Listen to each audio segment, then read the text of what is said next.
Yo, come one, come all, nothing but love, nothing but respect. You know what we do, what we done, what we is, what we isn't, and what we is here today, bringing you guys and girls One Piece, chapter 1050.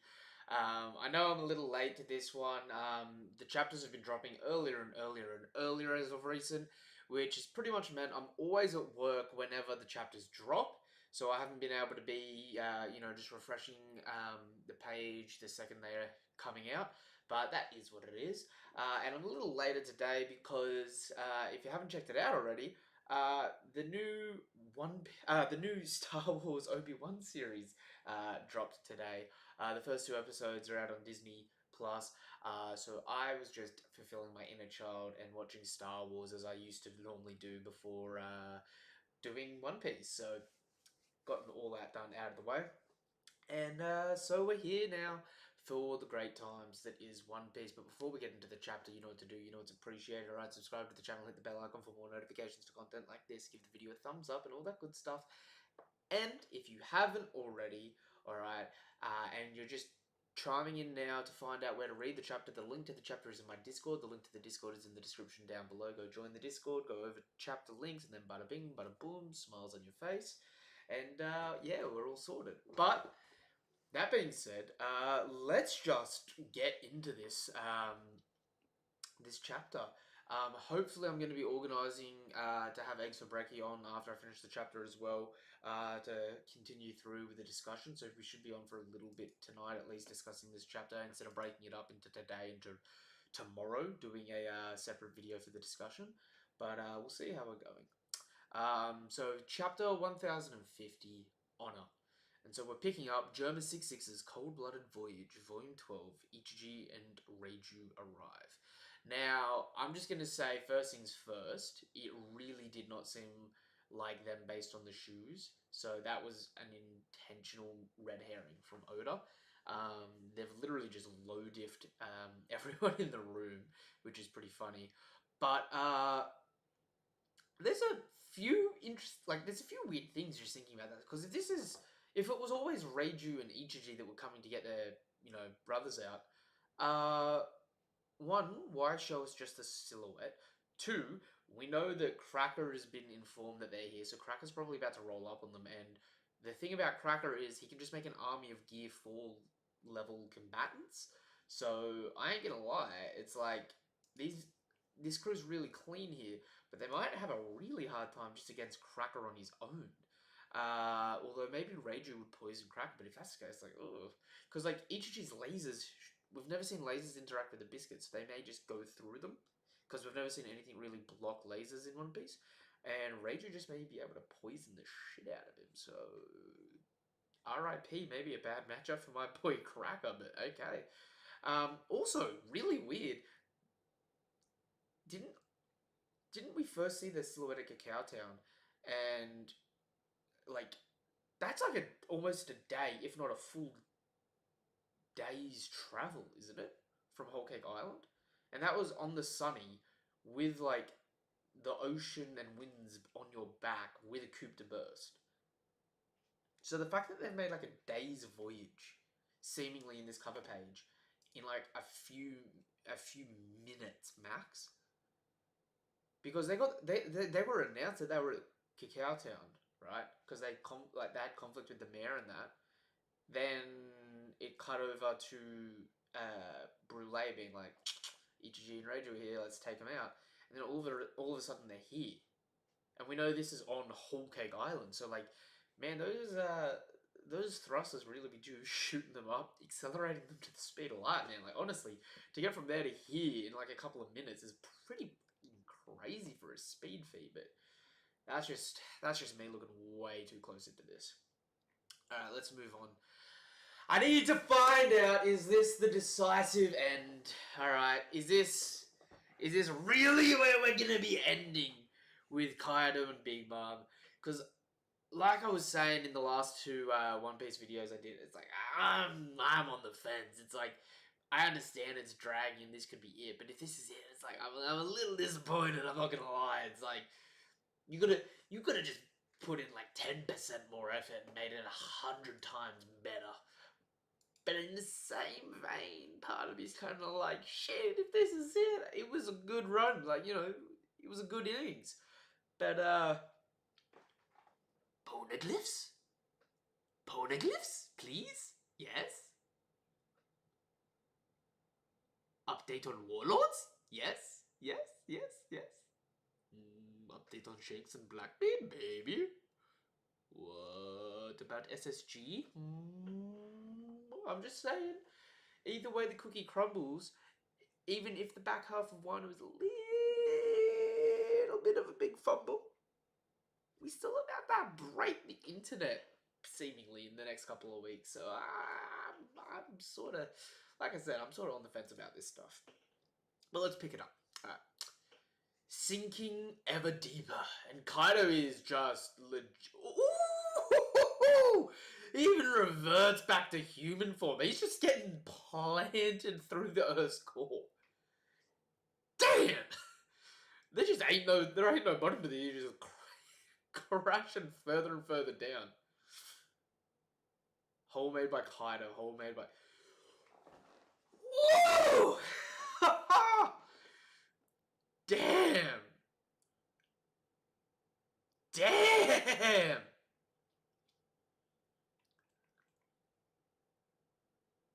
Yo, and Kaido gets, like, reverse team rocketed. We see a hole made by Kaido and Big Mom and what looks like the bottom of... I'm assuming that's lava for Mount Fuji's volcano. Right? And it's under sea level! My guy got punched to the Earth's core, apparently. Hell, man! I'm waiting for the moment we see, Zunisha actually next to Wano, because we'll get, like, an idea about how high up Wano actually is. Because, like, Zunisha's legs are at least 10k's long, meaning the top half of him could be up to 25k in height. So if, like, Zunisha comes over here and is, like, able to see into Wano, it's like, okay, it's under 25k, fair enough. But if it's higher than that, if he can't see over, I'm just saying, Luffy just punched this man, like, 25k, 30k, 50k, down to the planet core. Fucking hell. And that looks like Kaido's just been blobbed into lava down there.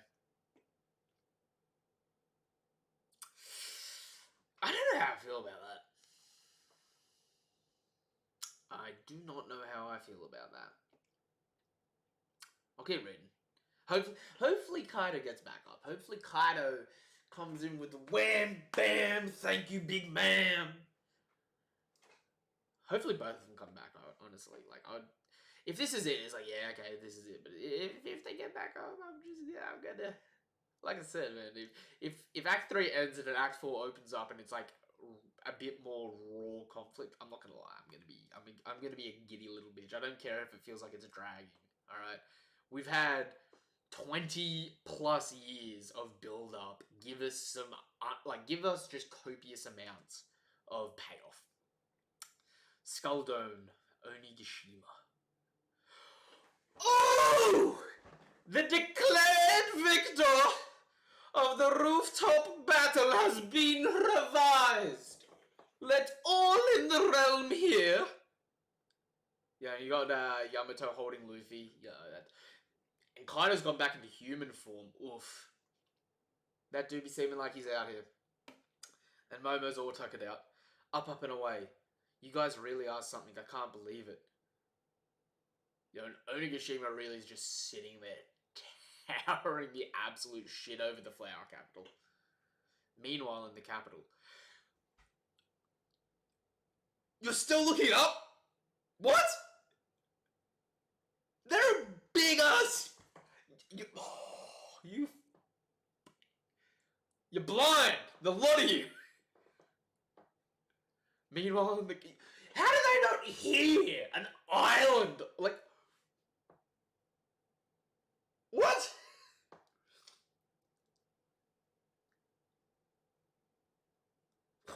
How do they not hear the island land? Went from 0 to 100 real fast. Yeah, my guy just... There ain't no brakes on the car that is Kaido. Meanwhile, in the capital, the festival has finally started to die down. Up, up, and away! Hey, Tengu-san. Ooh, okay, we're getting a flashback here. Hey, Tengu-san. I heard someone say that Daddy knew they would kill him because he used to be a really, really big deal. Mm. But that he decided to let himself get caught anyway. Why would he do that? Ibisu down. Friendly resident oddball shall now make his grand final journey. I got that in the feels there. Yasui Dono gave his life in order to give this country one last chance. If he did not, the embers of hope we were entrusted with would have been snuffed out in an instant. He sacrificed himself for the future. Haha, Toko, don't tell me you ate that fruit. Well then, why don't I have a bite too?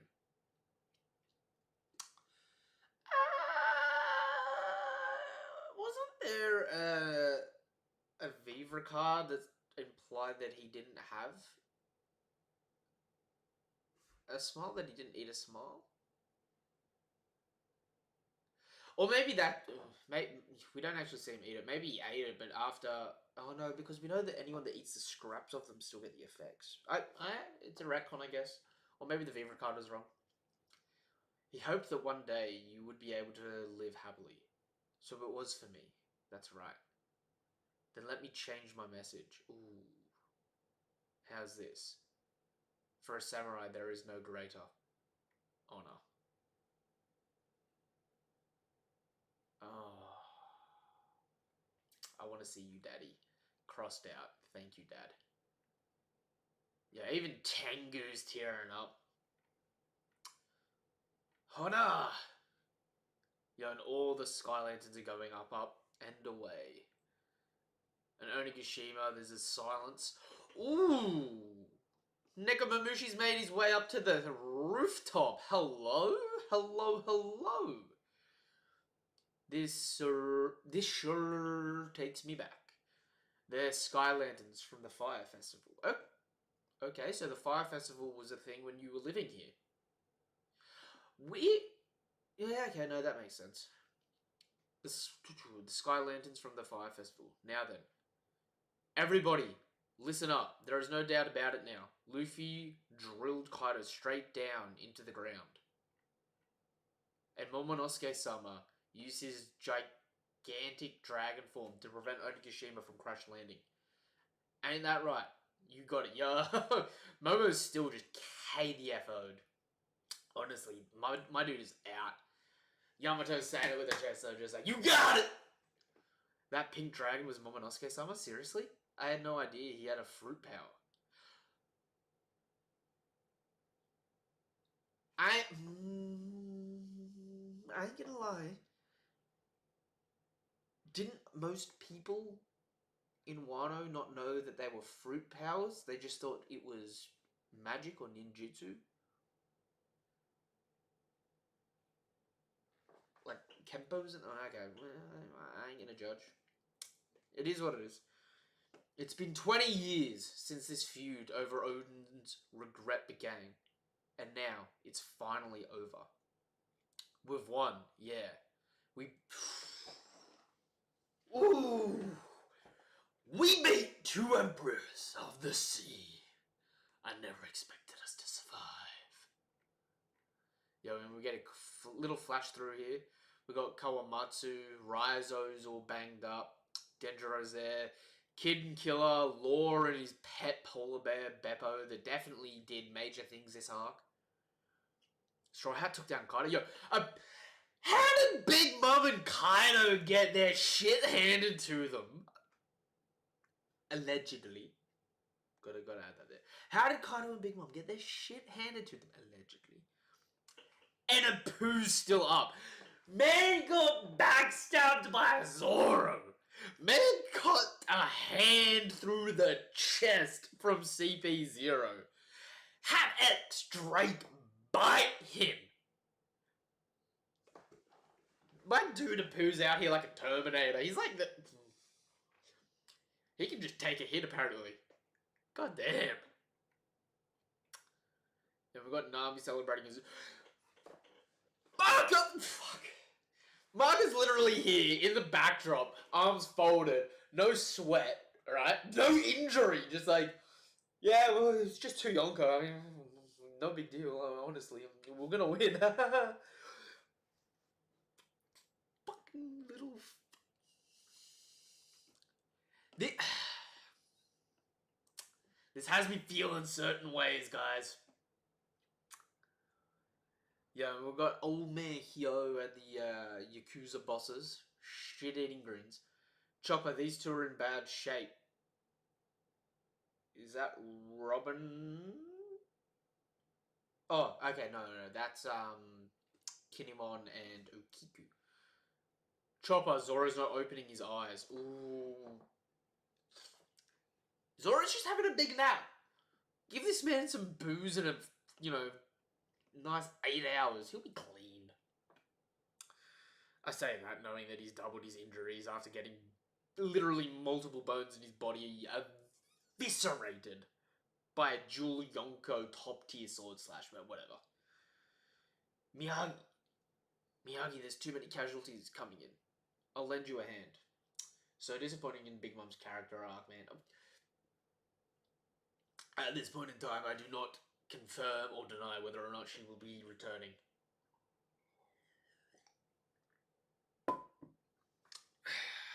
Oda doesn't even know at this point in time, apparently. I'll lend you a hand. Onigashima is just firing up. And is that the flame cloud starting to, dissipate?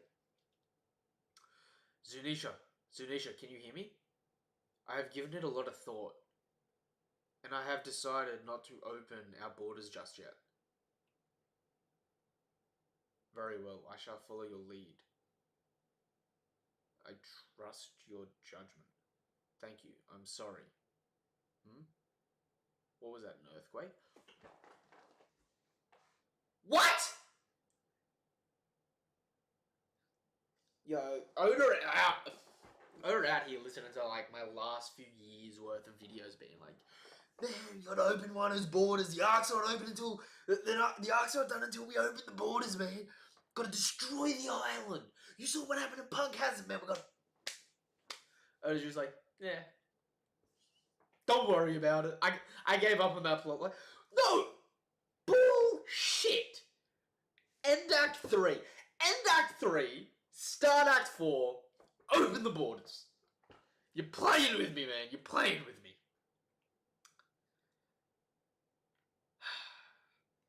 You trash are getting ahead of yourselves. We still have greater numbers than you. You shouldn't have let your guards down. Just give up. Why don't you guys just have, didn't you guys, all of 5 minutes ago just have your ass on fire? Sit down, know your role. Everyone on your side worth their salt is gone. At this point in time, I'll be stabbing your buddies in the back and being like, hey, Samurai, I've been on your side since the beginning. You. Then again, that's a bit cowardly.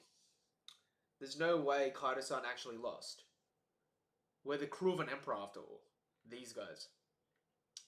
Want to scrap? I got tons of fuel left in the tank. Your Frankie's just like, you're funny, man. I can do this all day. Not so fast, Frankie-san. Hold it, these pirates. Your lives were already spared once. Young Master Yamato, our general just stopped Onigashima from plummeting to the ground. You're talking like you're on their side.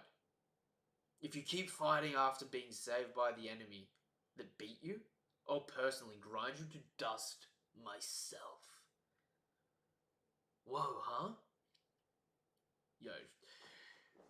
I feel rumbling. Is this an awakening? Has there been an awakening in the Force? Was that an earthquake? Now what? Yo, we see Kaido and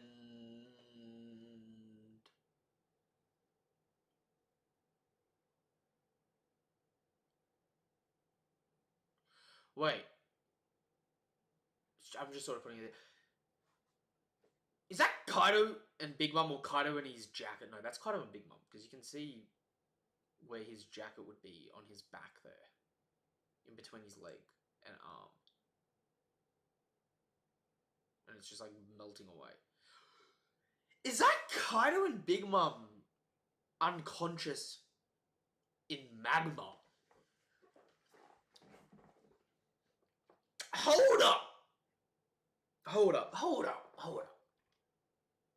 Because that means one of... that means one of two things.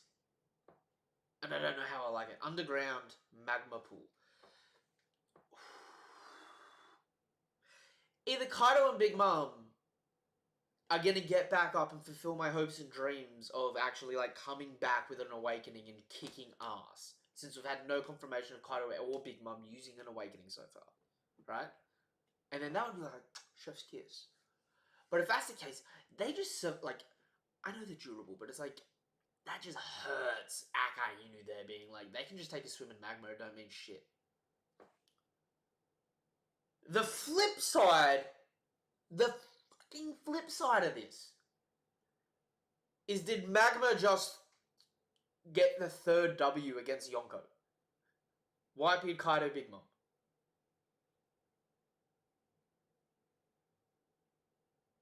Because I see that shing, and you can see some little dots on them. They're not melting away, are they? Because I'm... Calm down, finish the chapter. Calm down, finish the chapter. Calm down, finish the chapter. You gotta... I don't know how I feel. Because either way, I don't necessarily... Like, I've had it in my head for a minute that if Akainu tried to melt one of Kaido or Big Mom, it would hurt them significantly. Right? But at the same point in time, I'm like, surely Luffy didn't just punch them into lava and that's it. Like, we have people like Don Jinja that can split a continent punching these people in their face, through their face in the case of Kaido with Luffy. And you're telling me it's just like, yeah, just crack up the heat. I'm going to keep going. I don't know how to feel about that. Udon Prisoner Mine. Ooh, I know. An earthquake? Babanuki-san. There's unusual activity on the surface of the sea. Ooh. Huh? Decisive battle in the skies of Wano. Victor, Straw Hat... Wait a minute. Decisive battle in the skies of Wano. Victor, Straw Hat, Luffy. Yo, that's a big volcano eruption where Onigashima used to be. I love... I actually really love the effect of that. That looks phenomenal. What? Is an underwater volcano erupting? Huh? An explosion? You don't hear! You don't see an island falling on your doorstep. You don't see the whole sky light up with explosives taking out Big Mom. Or Burrow Breaths blasting off like fireworks every 5 seconds in every direction. But a volcano erupts in the line of sight that we've been traveling and doing these things for the last hour. I mean, Izuku sovereignty. Kaido and Big Mom's big duo attack. That would have lit the fucking sky up. You're telling me a volcano erupts and they're like, what's that? But the rest of the crazy, ridiculous, explosive shit, they're just like, what's that? I can't see it. These Wanoans need to go to Specsavers. That came from near Udon. No way. Was it Onigashima? Are Kaido and his minions up to something? Worry not. Everything is under control. Kaido-sama? What's he doing here? This is how one day to be free. Do not be alarmed. I am not Kaido. In fact, that eruption was his final send-off. I don't know how I feel about it being a final send-off. I mean, I still got a sinking ship worth of hope that he comes back with an awakening and that's not all he's got. For the Supreme Commander of the Beast Pirates. What? Ooh, and he just poofed down. Wait, there's more of them. What? Kurosaki? Is she a ghost? There was a funeral and everything. Are we dreaming? That beauty can't be faked. Wait, Boss Kiyoshiro, where's your patented pompadour? Well, this is going to be a long story. Allow me to present the new Shogun of Wano. First, allow me to present the new Shogun of Wano. The winds of change. Surely not. Seems too easy to end like that. Yup. 110%, alright? Grand Priest, 110%. Right? Well, okay. Decisive battle in the skies of Wano. Victor Straw Hat Luffy. I'm just gonna say.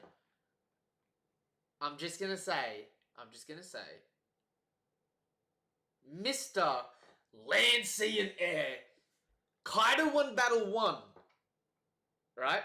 And I know it was technically in the air, right? But Kaido won battle number 1, and Onigashima was out at sea. Right? So maybe sea goes to Kaido. Sky goes to Straw Hat Luffy. Decisive battle in the skies of Wano. Victor Straw Hat Luffy. Tell me that everyone's going to start to celebrate, and then we're going to get a woo!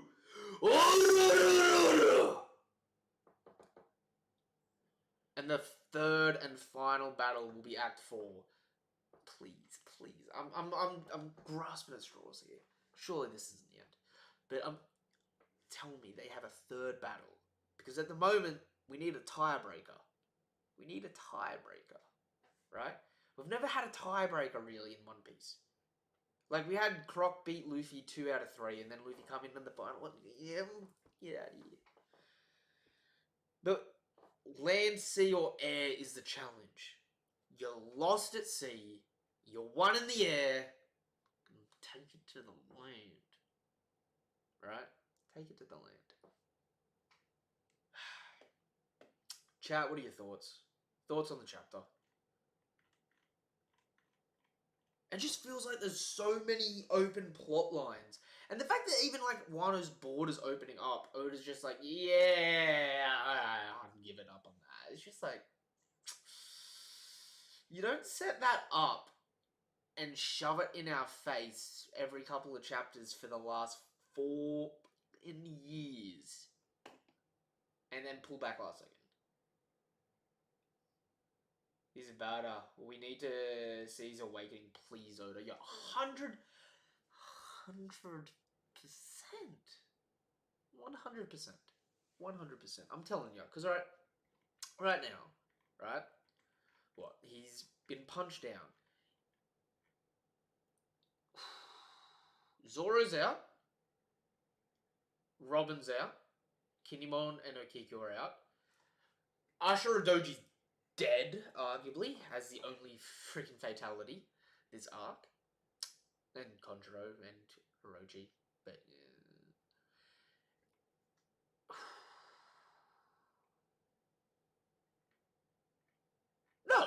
No, actually no, screw this, bullshit. If that's Kaido and Big Mom in the lava, where is it?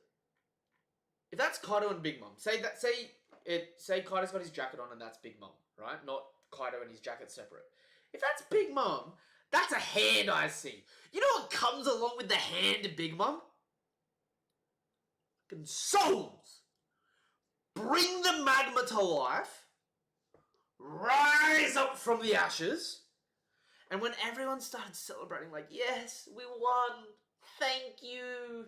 We won. Yes. Fucking despair. Freaking ultimate despair. Right? And you don't even have to have Luffy fight against Kaido and Big Mom at this point in time, because you got the whole Wano fleet here, like the whole like world government fleet here.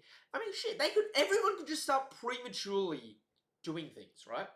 Like everyone at Wano starts prematurely celebrating, right, and healing up. What, like the world government starts invading? Ooh, shit! Here we go again.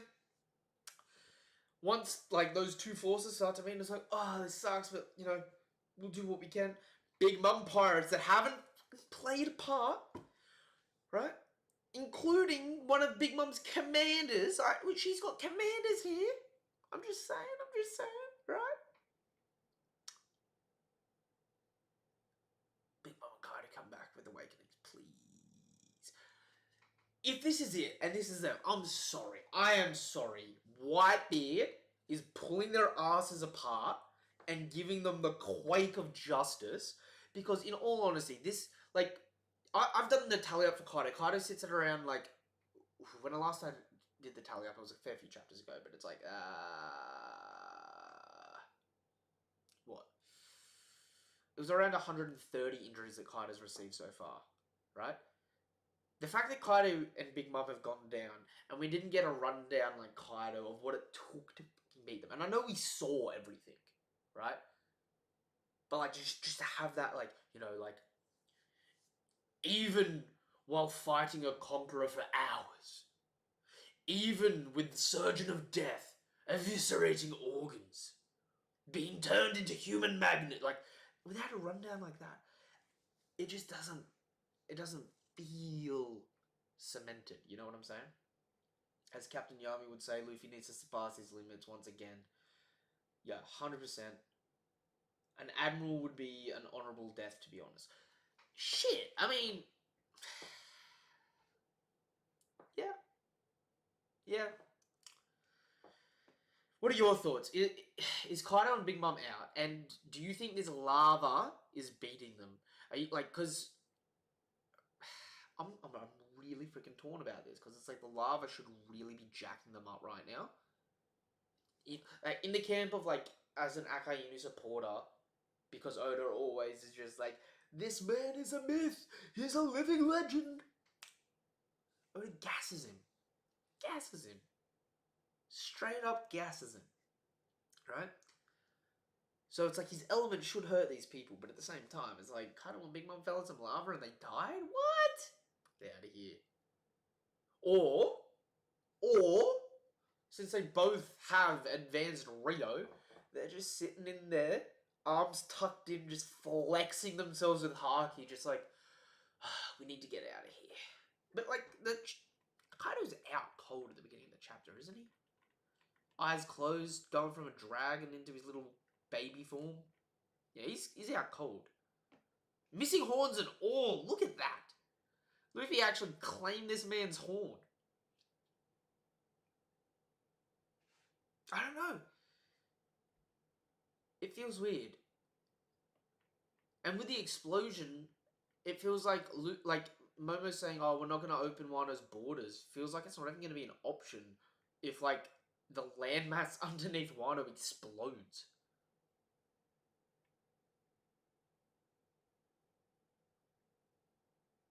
After everything he's been through, it would make him seem like a big badass if he has a decent fight with an admiral before death. I know I don't want them to be dead yet. Yeah, no, 100% I get you. You know what? Nah, there's also the other thing here. There's a volcano in Wano exploding.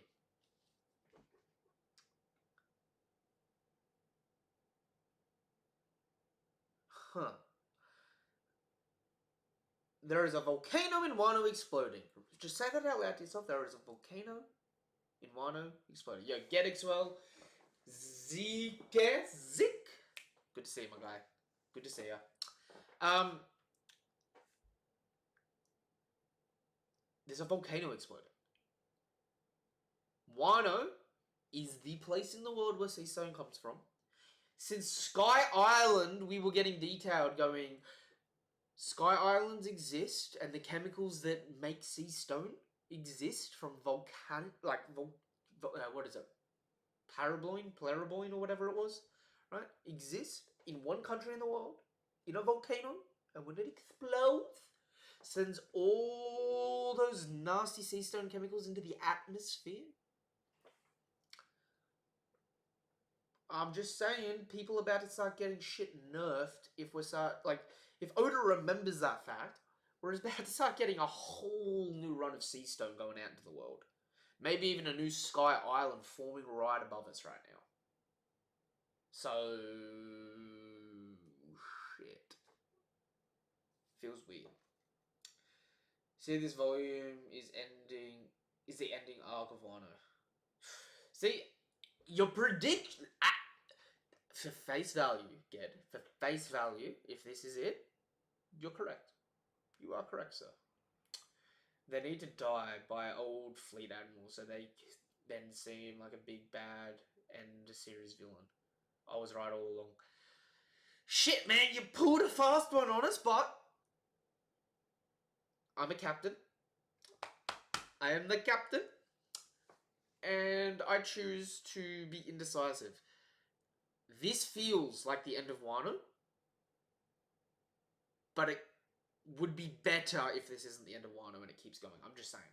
I am just saying. I like your thinking, Litter. Big Mom is still alive. Maybe she transferred her remaining soul to the lava. Oh, thanks. Yeah, I hope so. Yo, that's what I was just saying before. The fact that if that is Big Mom down in the little... Where is it? Down here with Kaido, right? With her arm out. You know when Big Mom's got her arm out, that means a home is being made. For sure! She's slapping a little life into that, you know what I mean? And her homies don't tend to hurt her if they can choose to. So maybe she just, you know that, oh, far out. Could you imagine it?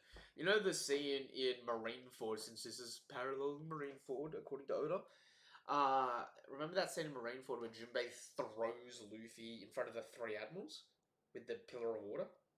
Could you imagine if Big Mom launches Kaido back up and he's like, let's keep fighting. And we get like the reverse of it where we get the two Yonkos land down in front of everyone. Their heart stops for a second. These guys, and you know, the lava really hurt them, but it didn't like come up too bad, right? You know, maybe they had their advanced armament haki on so they weren't burning. And then round 3, fight. Because although we as fans count how many times Luffy won or lost to Kaido, Oda's count has been 1 win for Kaido, 1 win for Luffy using the narrator. I'm just saying. I hope so. All of us are in intense denial. Is Zobin dropped next to Wand?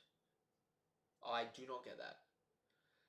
Also, Carrot is not with Nekomamushi. I think she went to Sunny already to surprise the Straw Hats.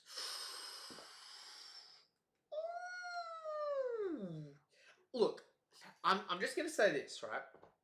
Do I want this to be the end of Kaido and Big Mom? No. If they got back up, I would be super excited. I feel like it would be better for their showcasing if they did. At the same point in time, right? At the same point in time. I ain't complaining. Well, I'll complain a little, alright? I'm a stingy guy. I know what I like. But 6 poneglyphs?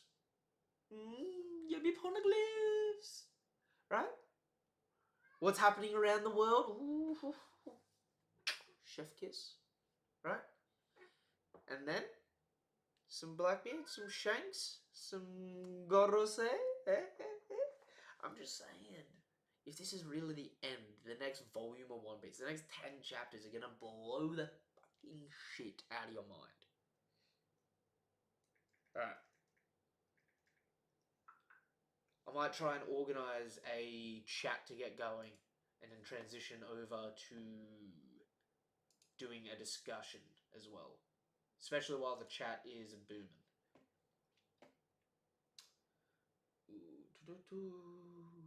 Wano autocorrect. Has Zobin dropped next to Wano?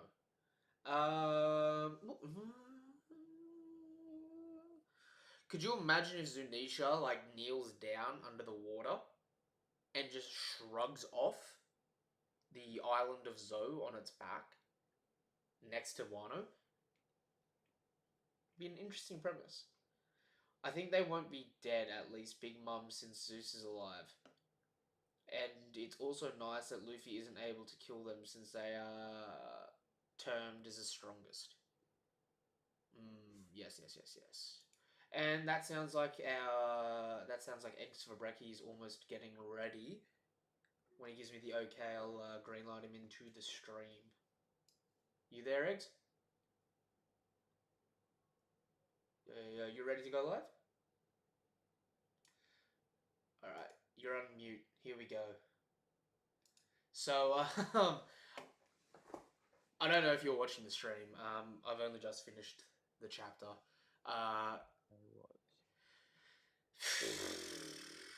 Shit, man, this may be it, done and dusted. God, finally. See,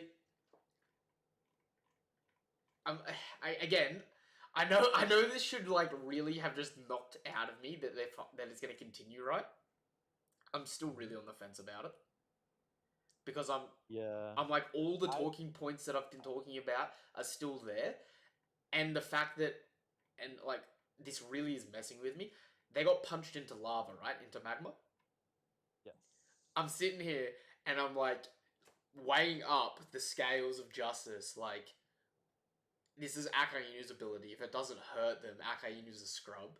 And on the other hand, I'm like, if Kaido and Big Mom just die from some regularized magma when they've got advanced armament haki and we didn't get to see an awakening, they're fucking scrubs. You know what I mean? Allow me to be the voice of reason. Shoot. Kaido is not getting back up. Big Mom and Kaido are both dead. And that volcano exploding was literally them just dead. They're gone. They're already dead. Look, that may be a bit of pill to swallow. It may take time, but I can't argue against it at this point in time, you know what I mean? By the way, if you go to where they have a picture of the hole, like Big Mom's hole, Kaido's hole, Dude, it's the core of the planet. So it's the core of Under Wano, right? And then you can see they literally showed crack, crack, crack, crack. Yeah. You notice that? Yeah. So, and then directly after that, it's Momo saying, "I don't want to open the borders." And then Borders are about to be forced open. And then it's big explosion. An underwater, an under earth volcano is erupting.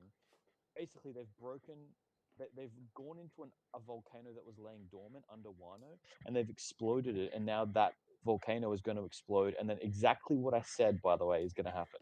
Luffy hits Kaido, Kaido tunnels down to like the core of Wano, and then that explosion causes Wano to fall into the sea, opening the borders. Literally called it like the T. So I'm just I was saying this before, and I don't think you would have heard us. I'll regurgitate this again because this is going to be a little bit funny on my part, right? Mm-hmm. We see Zunisha walking towards the island, right? Yeah. We know the seafloor is 10 kilometers down, and Zunisha is 35 kilometers tall, right? Yes. So depending on what happens, right? If Zoe can actually see into the island of Wano or isn't necessarily at eye height with Wano, right? Mm-hmm. We'll get an idea of how high up Wano is. You know what I mean? Yeah. At least a rough ballpark, right? Meaning Luffy just sent this man flying like 20k or 20k plus. Man, and if you look at the island, right? Like, Sky Island's only 10k up in the air, 15k up in the air. Yeah. They could have just sent this man, and like I'm saying this jokingly because I just like saying the word. They could have sent this man to the planet core. I watched the Obi-Wan series before I hopped on the stream, so I've got Star Wars in the back of my mind. I haven't caught that yet. Anyone that is watching the stream that is a Star Wars fan, and even if you're not, right, do yourself that favor and go watch that. No spoilers in the chat because people may or will not know about it, alright? Just keep it to yourself. It's beautiful. Do it. Be deleted from the Discord. Yeah. Be deleted. You get the hey, if you mess with the man, you get the bloody poor bean cannon, right? You're gonna disappear all of a sudden. Kuma don't appreciate spoilers, man. He'll just flip you out of existence, won't he? But just rethinking about this map here at the beginning of the chapter, right? With the cracks. Two things. One, Kaido's horn is definitely broken. Luffy broke this man's bone. Yep. Two, we also forgot about the underground port that would be under Onigashima and that area there, Mhm. which would be where the Big Mum pirates are regrouping at the moment, if they're regrouping, and where the CP agencies or like the world government fleet would be starting to amass. And it's also the only way out of Wano safely. Yeah, true. Not to mention, in a weird way, you know how like when Big Mom was getting sent flying down the hole, how she was like, "What was in this country, Roger? There's something to do with One Piece here. A piece of it's here, isn't it?" And we Yeah. still haven't had payoff from that. That could just be all the poneglyphs, which I mean makes perfect sense, right? But like, there's still heaps of weird little things, like Marco being like, "Oh, they call it Onigashima now, weird," and it's like, we're gonna break away everything under right where Onigashima was sitting. There could be some juicy secrets under Wano. Yeah, that is very true. Not to mention, just before you got on, I was just ranting about, you know how the volcano blew up. This was already talked about in Sky Island as being the only volcano in the world that produces sea stone. Yeah, right. So this exploding could be very well spreading sea stone around the world, Right. which is one of the government's big reasons for wanting to be in leagues with Wano anyway. Yeah. And it could also potentially form a new Sky Island. I don't know if that will be It could. too huge of a plot point because I feel like spreading sea stone around the world would take time to kind of have an impact, if you get what I mean. Mm-hmm. Like, I guess like Oda could write it that way. He could write it as like suddenly every country has sea stone and now they can fight back against the world government. Mm. But I don't know if I'd like it. I guess It's seems like too quick. Like in my mind, it's like okay, wow, we have sea stone now. Oh, now we have to like figure out how to manufacture the sea stone and learn the techniques of blacksmithing it because we don't already have all that stuff. I'm It's like slow so adoption. because I'm on the fence about it, right? I'm not Hmm. sold either way whether we're done or not. I no matter what, this is Oda wanting us to feel like we're done, whether it's sincere or for a payoff. You know what I mean? Yeah, yeah. So like I don't disagree. There's enough elements here of it being done. You know what I mean? It just to me it's like there was a few too many loose plot threads so far that I'm like didn't get payoff for that. Kind of hurts, but okay, maybe it's like in I would be willing to put money on that Kaido and Big Mom do not come back. yeah, that's fair enough. I reckon like because like if you look at them in the lava, they're like very clearly seen with like black flakes coming off of them. Like They you're literally like, seeing them melt. Yeah, I Like was they're gonna say literally they do melting. look like they're getting the golem treatment, Yeah, and if you look at their limbs, like if you look at Kaido's, I think it's his leg. It's like almost like dissected from him. It's been like almost fully melted off. There's like a gap. but that could also be like almost like a slice shot. You know what I mean? Where it's like part of him's above and part of him's below, even though it makes no Yeah, sense considering he's completely in lava, yeah, but I think it's like, yeah, melting I away. think it's pretty fair. Yeah, that it's So melting away. we're gonna start saying Akai Inu definitely taking Kaido and Big Oh, Mom. there was that. Oh, no, I don't think that.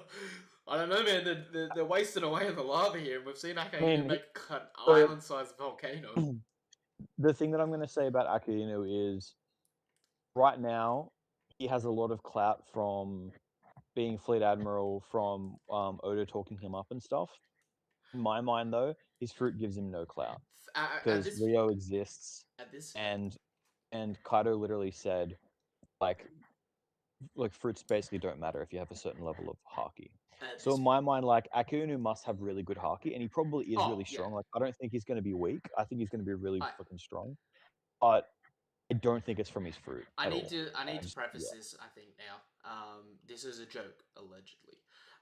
But three out of all six, because there's also Blackbeard, Shanks, and Luffy.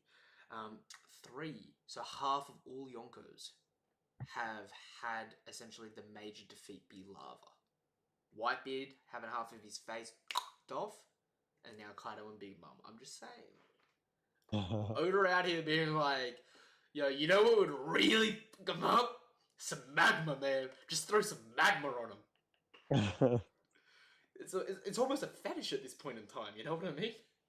Loves his magma, this guy. He actually, like, really does, hey? Yeah, dude. He With gasses all it. these with all these bullshit about, like, "Oh, yeah, the magma beats the ice, and the magma is hotter than the fire," like, he's just gassing up magma the whole time. Dude. I love Like, "I'm how gonna create, like, a gas Logia, but they're gonna be useless." I love And how then sometimes he goes in depth in physics and stuff and he gasses it up heaps. And then other yeah, times he's just like, yeah, I don't like how that mechanic works. I'm gonna ignore it. yeah. Magma just It's trumps just everything. really hot. Yeah. Scissors, paper, magma, rock. Magma beats everything. But yo, if Kaido and Big Mom are done here, like it does make sense. I could see that Kaido and Big Mom aren't necessarily the major conflict for the arc in a weird way, where it's like what the world government brings somehow trumps that. You know what I mean? Yeah, I get you. But it it is weird because it's like plotline like Tenguyama when he was introduced, he was waiting for someone, right? Never gets established who he's waiting for. We've got all the other points that I've been talking about for weeks and weeks now. You know what I mean? I mean the fact that Kaido and Big Mom went down before a poo. Fucking a poo, man. I don't know, though. I think he might just join the Straw Hats or Dude, something because he's like, "Wow, Straw Hat actually beat Kaido." Maybe he's gonna be like, "You're amazing, Straw Hat. Let me join you." wait, what if that ball next to Kaido is Prometheus shielding Big Mom? That would be kind of Oh, cool. Look, that ball dead. I'm just gonna say, right? If they don't get back up, it did take punching them to the planet core to take them out.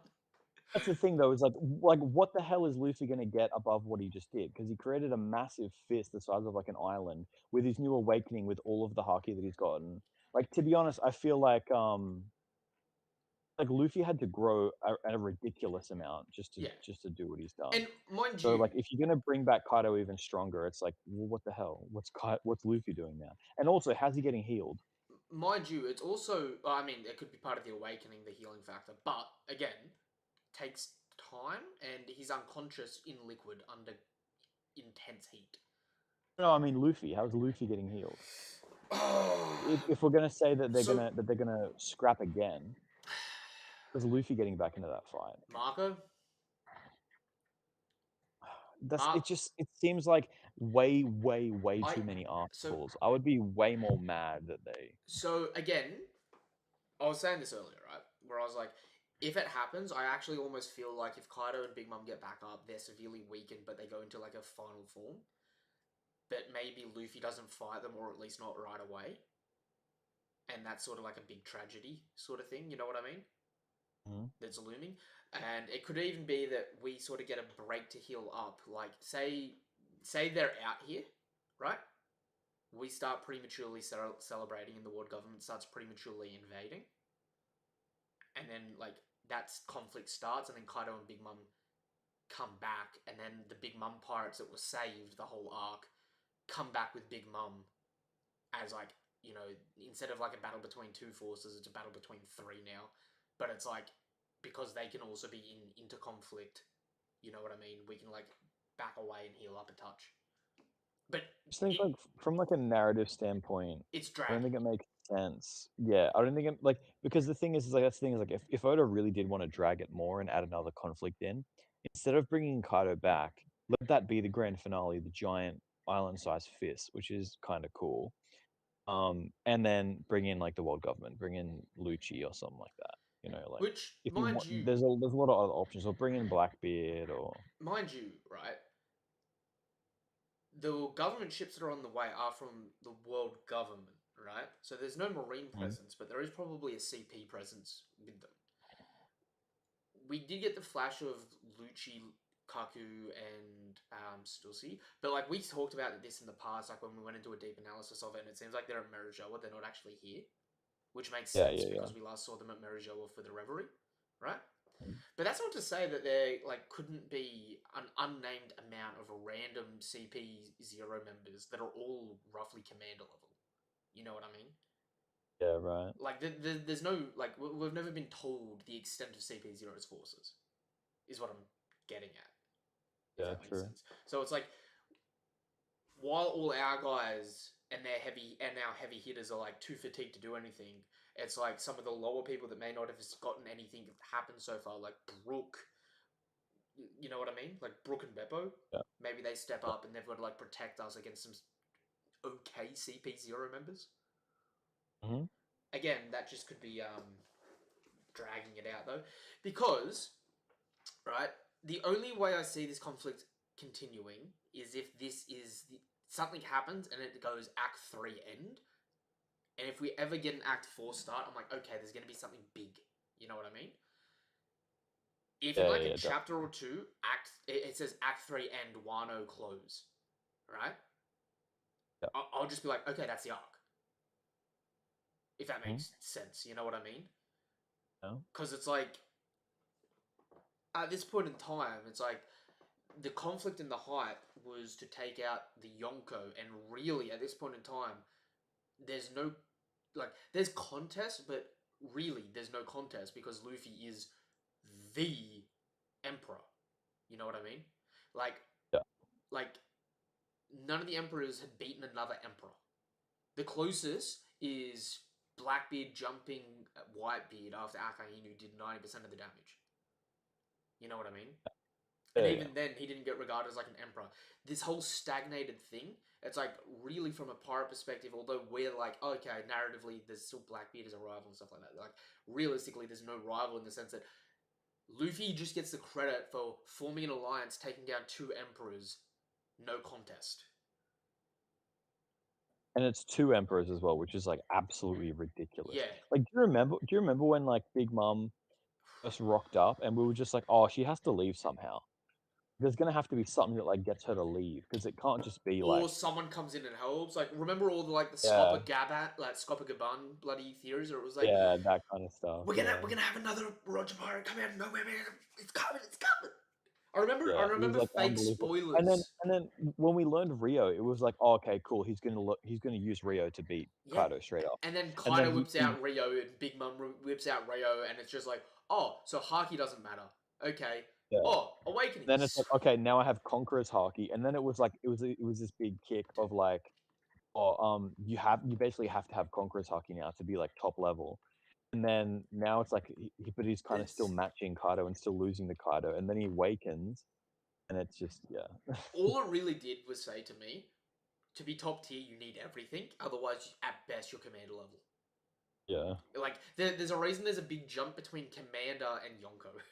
like, Well, here's the thing. I still think there are like levels of Haki, even if it's yeah, not like a whole new technique. I think it's just like levels of potency at least. yeah. And I think maybe like Shanks has like another level of Haki. It's just See, that he's other than that, he's just a dude. I I I agree, but I disagree in a weird way where it's like I think there are levels to Haki, which is why I think all the emperors, except for Luffy, all had the same level of Haki because it stalemated them because like none of them ever did anything or beat each other. You know what I mean? It was just like dead Right. stalemate. Whereas like you know Luffy when he was in Dressrosa had stronger Haki than Bellamy, even though they both had the regular black cladding. And then Katakuri had stronger Haki, and Cracker had stronger Haki again, you know what I mean? But it's like, there's levels to it, and it's undeniable that it's there, Yeah. but it's No, like, I also think it's possible that there is like a whole nother level, but I don't necessarily know if Luffy will unlock it yeah. until like M or something. It's possible that there are other techniques because one of the things that we haven't really touched on too well is Luffy has Future Sight and takes on Kaido with Future Sight, right? Both of them using it on each other. Hmm? But we have people like Whitebeard who seemingly didn't have Future Sight, but had this like perfect danger sense where even if he's unconscious, when he's in danger or something's going to happen to him, his body reflexively wakes up and defends. Because we Yeah. saw that against Ace, you know what I mean? Yeah. So it's like there really could be different, assets in Haki that we just do not know, even though we feel like we've got a good grasp of what everything is now. You know what I mean? Yeah, I get you. Okay, what's chat saying? There has to be a stronger Haki, right? Gold Roger style. How did Gold Roger fight Whitebeard? And Whitebeard had a fruit.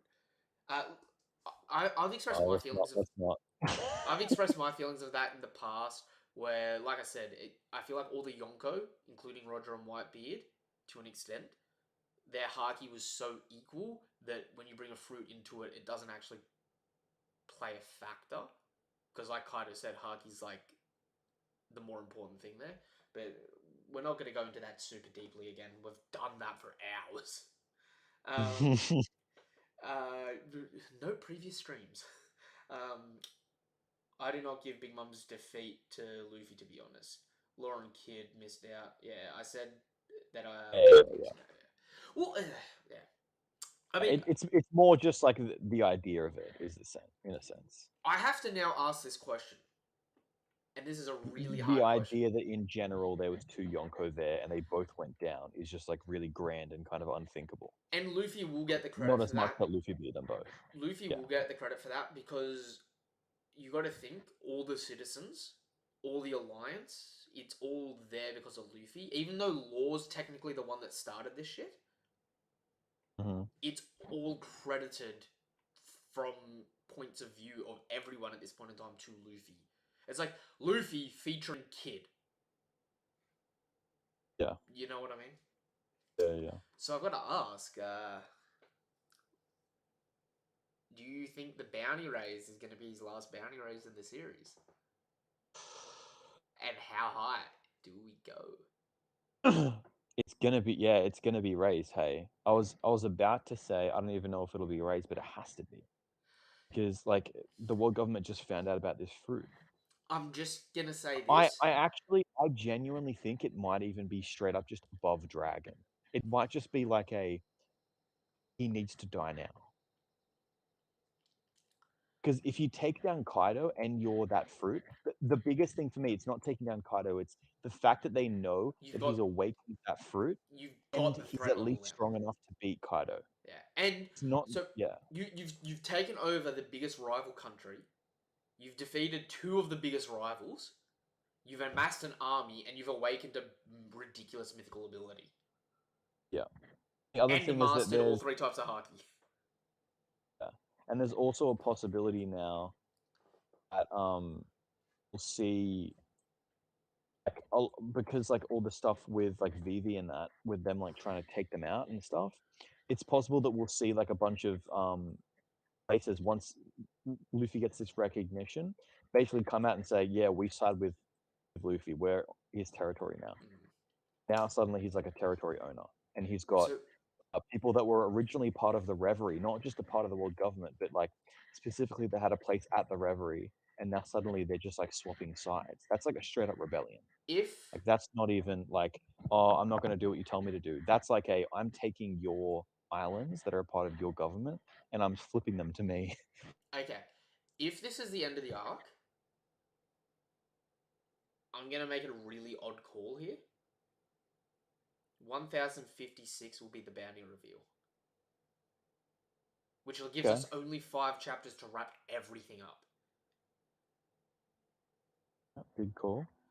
Because chapter 1056, 5-6, Gomu, and Luffy's Hmm. bounty, 5,600,000,000, 56 mil. Gomu on chapter Gomu. Okay. Yeah, that'll be it then. Like, I loves that. like, It's pretty much guaranteed, like, right? dude, if you like, you know how people were like, oh, Wano feels dragged. It Oda doesn't would even do have that to just be to the get to arc that. wrapping up. Yeah, it doesn't even have to be the arc wrapping up. It could just be one of the chapters, and that happens. But now you say that I'm like pretty freaking certain that's what's gonna happen. Dude waited 1,000 chapters to do it. Yeah. But right, it's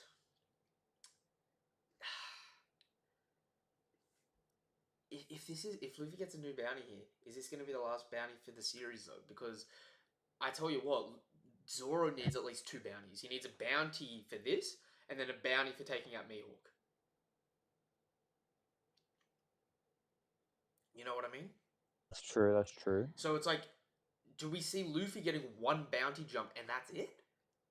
I don't Or know what Rayleigh's bounty was. Hey, nah? it would have been high as hell. Rayleigh in his prime would have been like Yonko level. Like he would have been able to if Nah. if um if Roger said no, if he decided to keep going after Roger, he'd probably just Rayleigh could probably just be like, I'm gonna take a bunch of islands and be a Yonko. I would probably say Rayleigh and his bounties probably around King and Marco. Probably higher than both of them, but Surely around it. not. Yeah. Like, it's probably Think about it 1.5 though. or under. Think about it though. Back in the days when Whitebeard would have gotten his like really high bounty, surely he wouldn't have been like up that much since his like period of like inactivity. Well, Like back in the days when he was like going around, Marco was like a kid. yeah, but you got to remember, Marco has gotten his bounty more recently, well, and Whitebeard wasn't like a world threat. Whereas Whitebeard's bounty was Rayleigh when he would was have gotten old. his bounty. Remember? It had been updated to at least when he was old. So whether they've just updated the photo or his latest Yeah, bounties. but what I mean was that like he wasn't like a raging threat around the world. Yeah, yeah. Whereas Rayleigh's peak bounty would have been when Roger is Pirate King and he's the right hand, the Dark King. But, right, in the defense of that, that's why I'm saying it's probably higher than every other right hand, but it's probably still like lower than you may think. It's not cracking 2 bill. I don't think it's cracking like the 4 bills, like Whitebeard or anything like that. I think it's above Shanks. You think it's above Shanks? Shanks isn't 4 I bill. think it's for me. I'm saying I don't think it is 4 bill. I think it's above Shanks. Shanks is in the 4 bill though. Yeah, I Yeah. thought it was like the He's the lowest um. Yonko, just over 4 bill. Maybe it's like around the same. Maybe it's like 4 bill on the See, dot or I like know this. 3.9. I know this may sound painful to people to hear. I don't think Rayleigh was Yonko level. I think he's cleanly above a hell of a lot of first commanders, but the only thing he really has is basic conquerors, decent but basic observation, and advanced armament. At the moment, You don't know that though. You can only assume that he had Conqueror's armament with Rio. no, because he never taught it to Luffy, never showed it to Luffy, never even implied. He, I don't know if that Where he matters. did with advanced armament and stuff like that, and future sight. I don't know. I don't know if that matters. I think like he had strong Conqueror's haki and he had strong armament haki. I think if anything, his weakest point would be perception. I think his weakest is conquerors, then it's his perception, and then it's his armament. I think his I think armament. like I think his haki is at minimum what Luffy has now minus the future sight. No, I literally. Do you know what? At this point in time, I see Rayleigh about where Zoro is, right? Except if you take Zoro's Conqueror's Haki infusement skill points and put him into Observation Haki instead.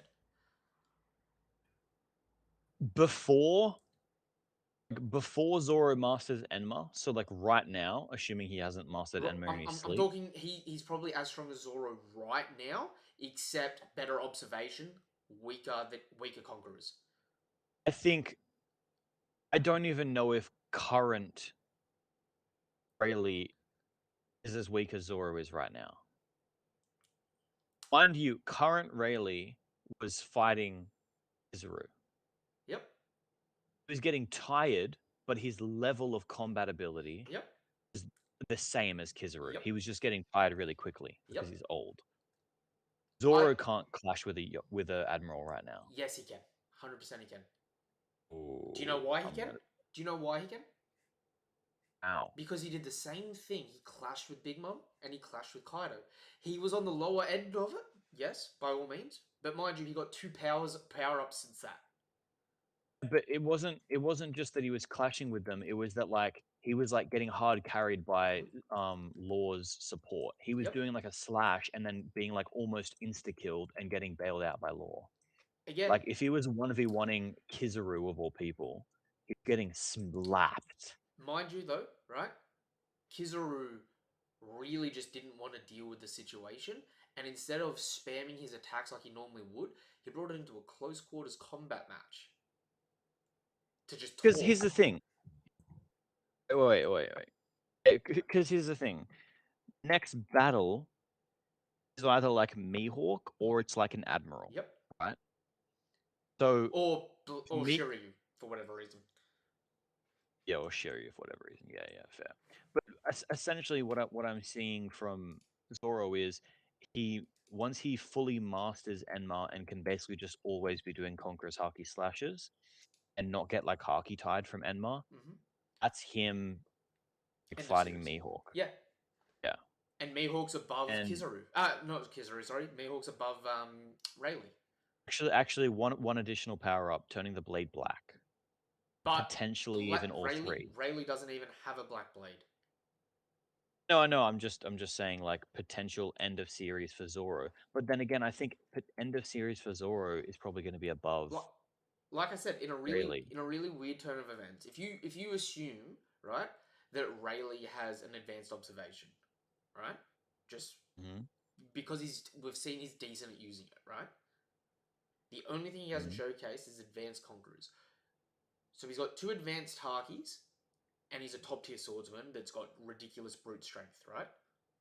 Hmm. That is the same rap sheet that Zoro has currently.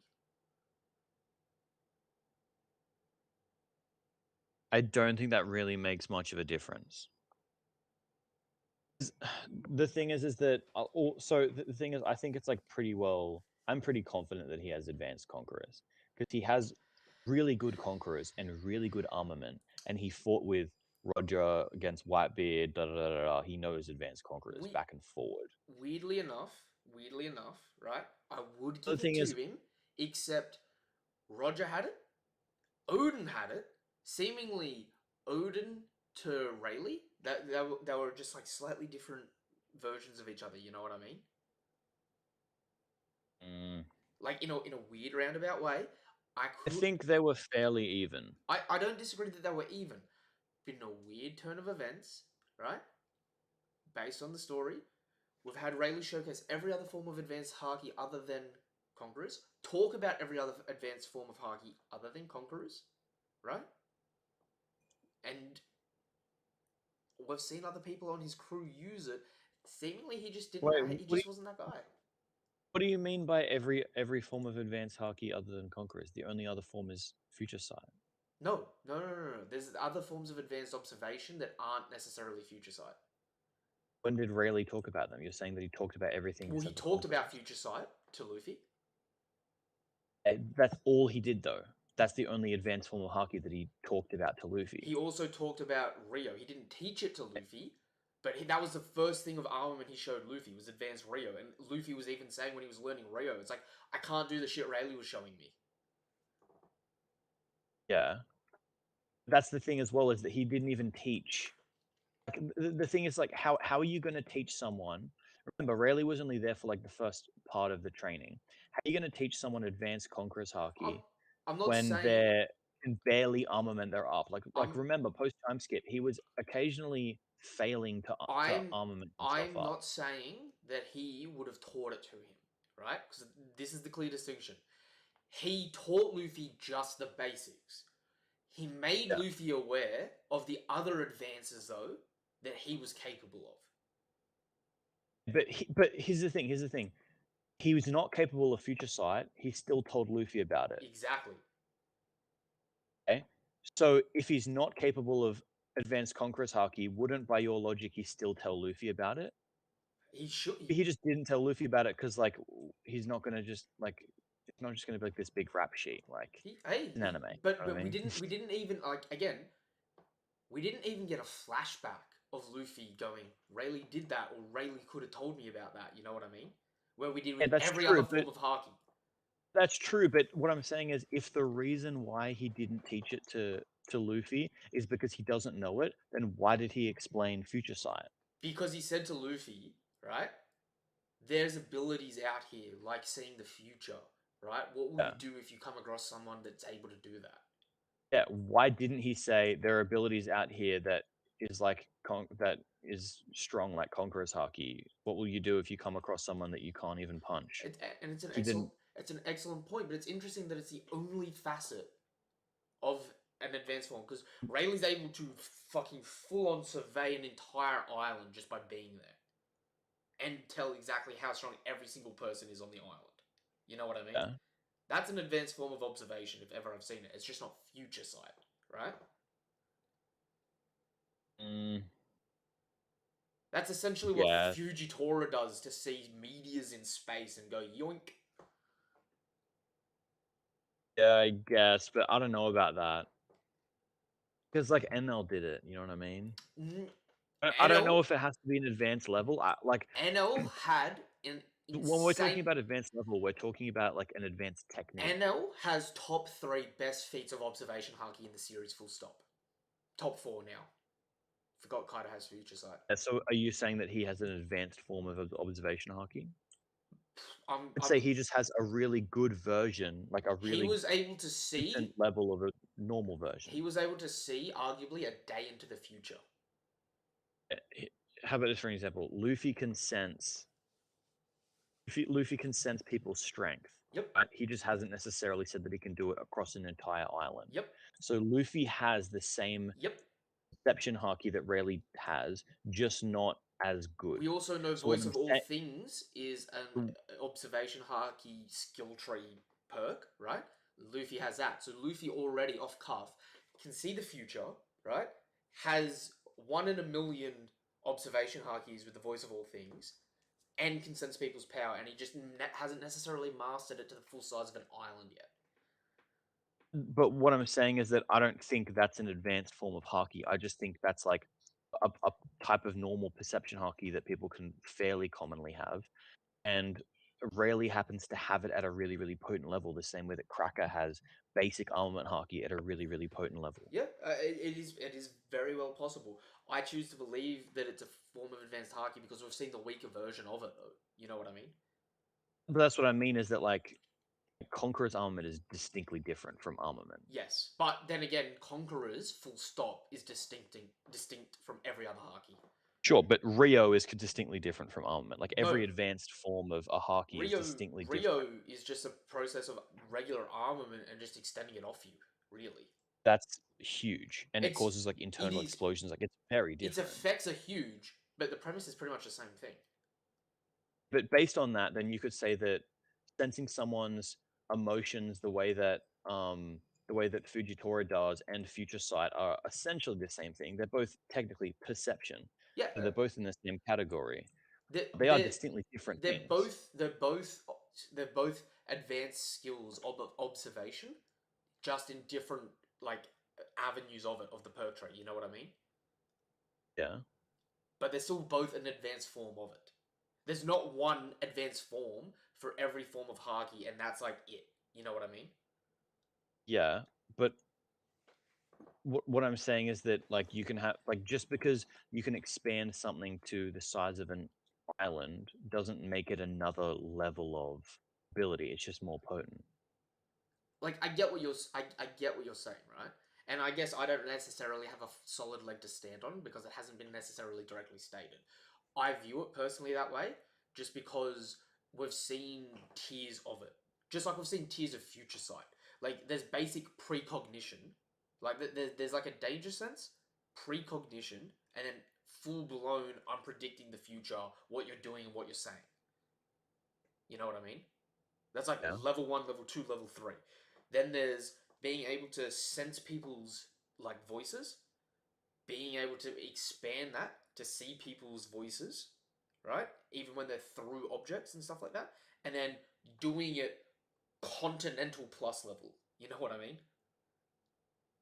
Continental plus level. Like everyone on an island or Fujitora literally sensing shit in space. Yeah, right. Yeah, You know what but I mean? I, yeah, but that's kind of my point. Is I don't think it. I don't necessarily classify it as a whole new ability. I just classify it as like a stronger version I of the same classify it ability. as the advanced version of, just like Future Sight's the advanced version of precognition. No, no, no, more potent, not advanced version. So the difference between Luffy's bait or like Bellamy's armament haki versus Cracker's armament haki, not the difference between Rio and basic armament. Those two things are different, but I I Bellamy's would armament and Cracker's armament are the I same, would say just different in strength. I would say yes, you can have a different skill level of it at the same like at the there's a difference in potency on the same skill, right? But then Mhm. there's a difference in the skill, like there's a skill gap. There's a skill jump, you know what I mean? Like a good way to explain it is like you've got normal black clad armament hardening, right? Yeah. So you can do that to your arms and you can do that to your sword and they can clash, right? Mhm. And they'll equal each other out. But then you can also put advanced Rio into your sword and advanced Rio into your arm, and then they can clash and balance out, right? Technically, the swordsman is already using a more advanced version of Arki to imbue it into the sword, and we've been told that. You know what I mean? It's a lesser version of Rio, right? But it still I still functions can't the same. even tell if it's easier to do or not though. Because realistically, if it's that much harder to do, It's it um, then how the hell can like all of the Tainers do it when they're kind of useless? because it's a taught thing, and that's what I'm getting at. You know what I mean? Where it's like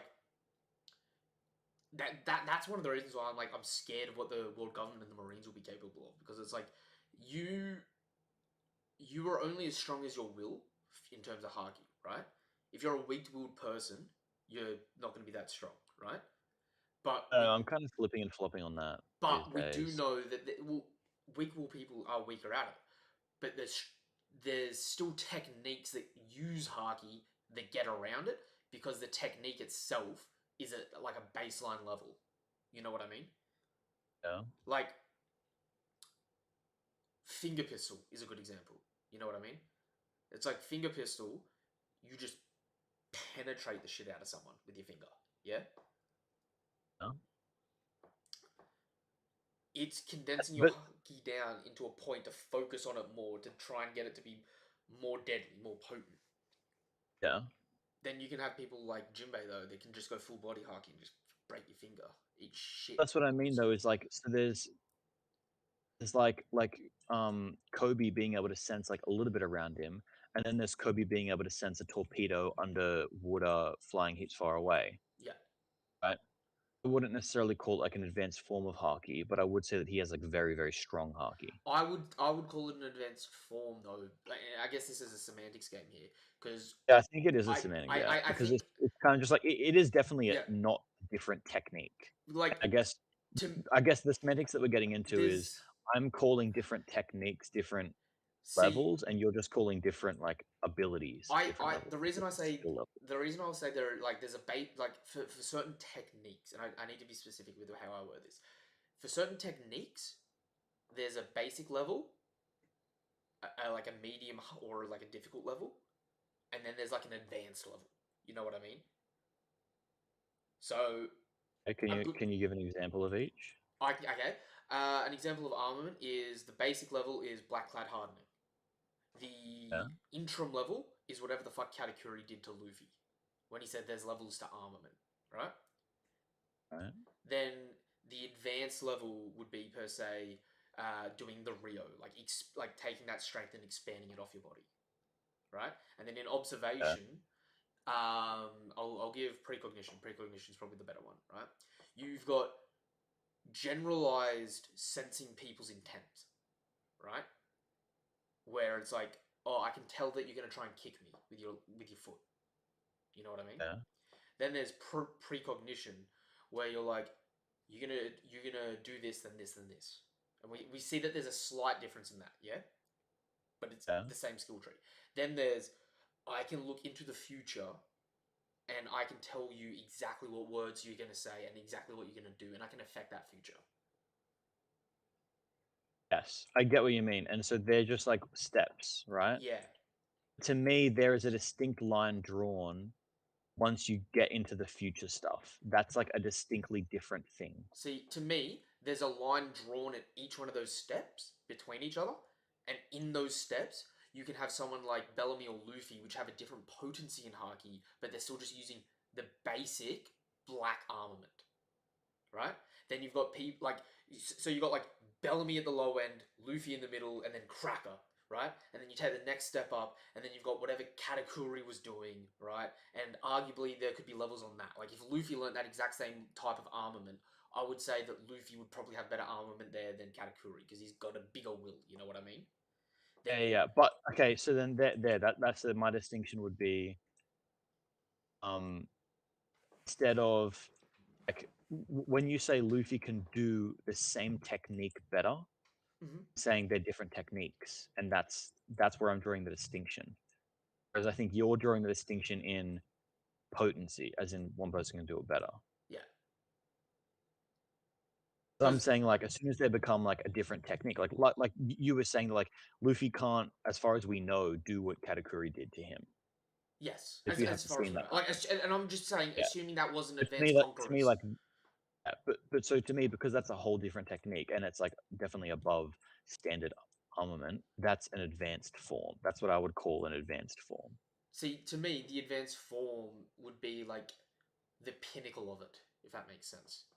Right? So, okay, I can give a good example for this, actually. Right? You've got, as a swordsman, imbuing your sword to turn it black. Right? Then you've got projectile haki slashes, where you send off a projection of haki. Zoro did it to cut Monet from a distance, right? On the cheek. And then you have just full blown spewing Rio into your sword so nothing can touch it. You know what I mean? Yeah, right. So those would be the basic, the interim, the advanced. Yeah. So it's like what Whitebeard and Roger did. That's the advanced version. Then Zoro has like the basic version and the interim level, right? And then we'll eventually unlock the full blown one. Yeah, I don't even know what we started talking about, to be honest. Okay, so at no point during Onigashima did Zoro no touch clash with someone, did he? Like he does, No, yeah. So he no, does. no, no. So he doesn't have that technique, Yeah, correct. right? But what he does have is a step below that and the below that again. So he can turn his sword black. He can imbue Haki into his sword and turn it black. Yeah. Then we've also seen him do the next step up, where he's able to, after not even turning his sword black, but he's able to project Haki out of his sword, right? Where he's able to cut a Logia from a distance, from a projectile slash, and make them bleed, Yeah. right? So you go from imbuing your sword to your sword can shoot off a cut of Haki to your sword, like Roger and Whitebeard, is coated in Haki and can't be touched. You see how that's like the step by step there, or at least that's the way I can see that progression. Okay. To me, that's the difference, right?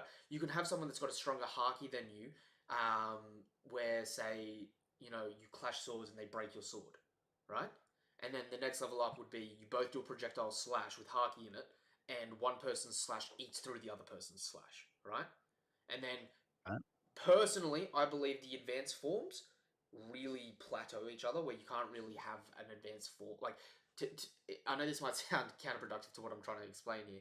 I feel like the advanced forms baseline for everyone, for the most part, and it's more about how many advanced forms have you collected, as opposed to my advanced form's better than your advanced form, if that makes sense. Okay. Because it's like whenever we've seen people clash with Advanced Warrior, it's always been equal. Whenever we see people clash with Advanced Conquerors, it's always equal. Whenever we see people of Future Sight fighting, it just goes back to a normal punch to punch fight because it really levels it out in a weird way. You know what I mean? Yeah, yeah, I get you. Anyway, that was a huge tangent for That was a something. massive Yeah. change. I'll go Anyway, through I some don't of the. be on my Yeah. head. Kaido was definitely arguable, but Big Mom honestly can't. The A officially gone down 10 years after the promise to defeat was made. Yeah, you saw that message earlier in the week, did you? Yep. Yeah. Yeah, yeah. I mean, shit. Wano started 20 on the 20th anniversary, so 20 years in the making. You know, the 20-year promise day, and then Mhm. 10 years after the anniversary. Oda loves his numbers, doesn't he? I'm not gonna lie, I think it's cool that Oda does the number stuff a lot, but sometimes I'm like, it's a bit much, and it's at the point where like you can kind of just you do. It makes me feel like you can just sort of say, oh, because of this and this, I know the whole rest of One So, Piece. do you know what's weird for me with it? Mm, I look at it and I'm like, if you read this now and got up to date in bulk, you'd never know. yeah, You'd never know the chapters to the day. You'd never know all that stuff. You'd just bulk consume, and you'd be like, yeah, it's an okay series. But like in the week to week, when you're just like, hey, Oda planned this for 10 years and he's lined it up, and you're like, yeah. is he a genius, or is he just a mediocre guy with really like detailed numbers? Whew. You know what I mean? He's Dude, totally got some kind of like I something that makes him just I think love One different. Piece, but like I honestly there's like you know how there's like too many coincidences and it's not a coincidence, Yeah. right? It's like no way he gets lucky this much for like all the numbers to sync up perfectly so commonly that everyone's just like he's a genius and he's just like, huh, yeah, I guess I am. You know what I Yeah, mean? It's like part of me part of me feels like there's gotta be, like, he notices it really late and he goes, "Oh, damn, I've gotta stagnate for 3 chapters so I can make it line up on time." And then, if we as the viewers knew that, we'd be like, "Oh, no, don't do that." Instead, um we don't realize it's happening, so we're just like, "Oh, yeah, props to you, man." all right, so Ged said it'll be fast wrap up, faster than ever. I really am excited for the sailing moments. I miss them, to be honest. So do I. Yeah, Weirdly, same. weirdly enough, right? Like I love that we're getting this like the ball rolling to the end. It's cool. It's climactic. I fucking love it.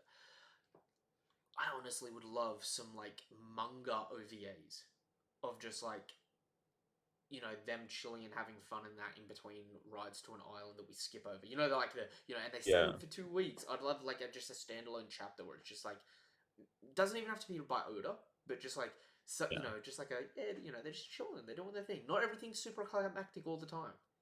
So much, like, personality in the characters and, like, character development in those periods. Like, watching, starting parts, like East Blue. Like, Oh, every time they're sailing to another island, it's like you're getting to know the personality of all the characters, and it's so cool. you should read. Did you ever watch Food Wars?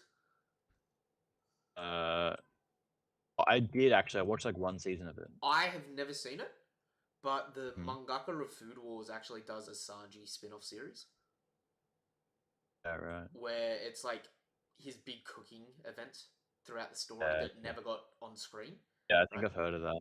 It's fun. It's a good read. It's just like it's a bit tongue in cheek, but it's kind of like okay, I miss content like this, so it's good to get a little Yeah. bit of drip feeding.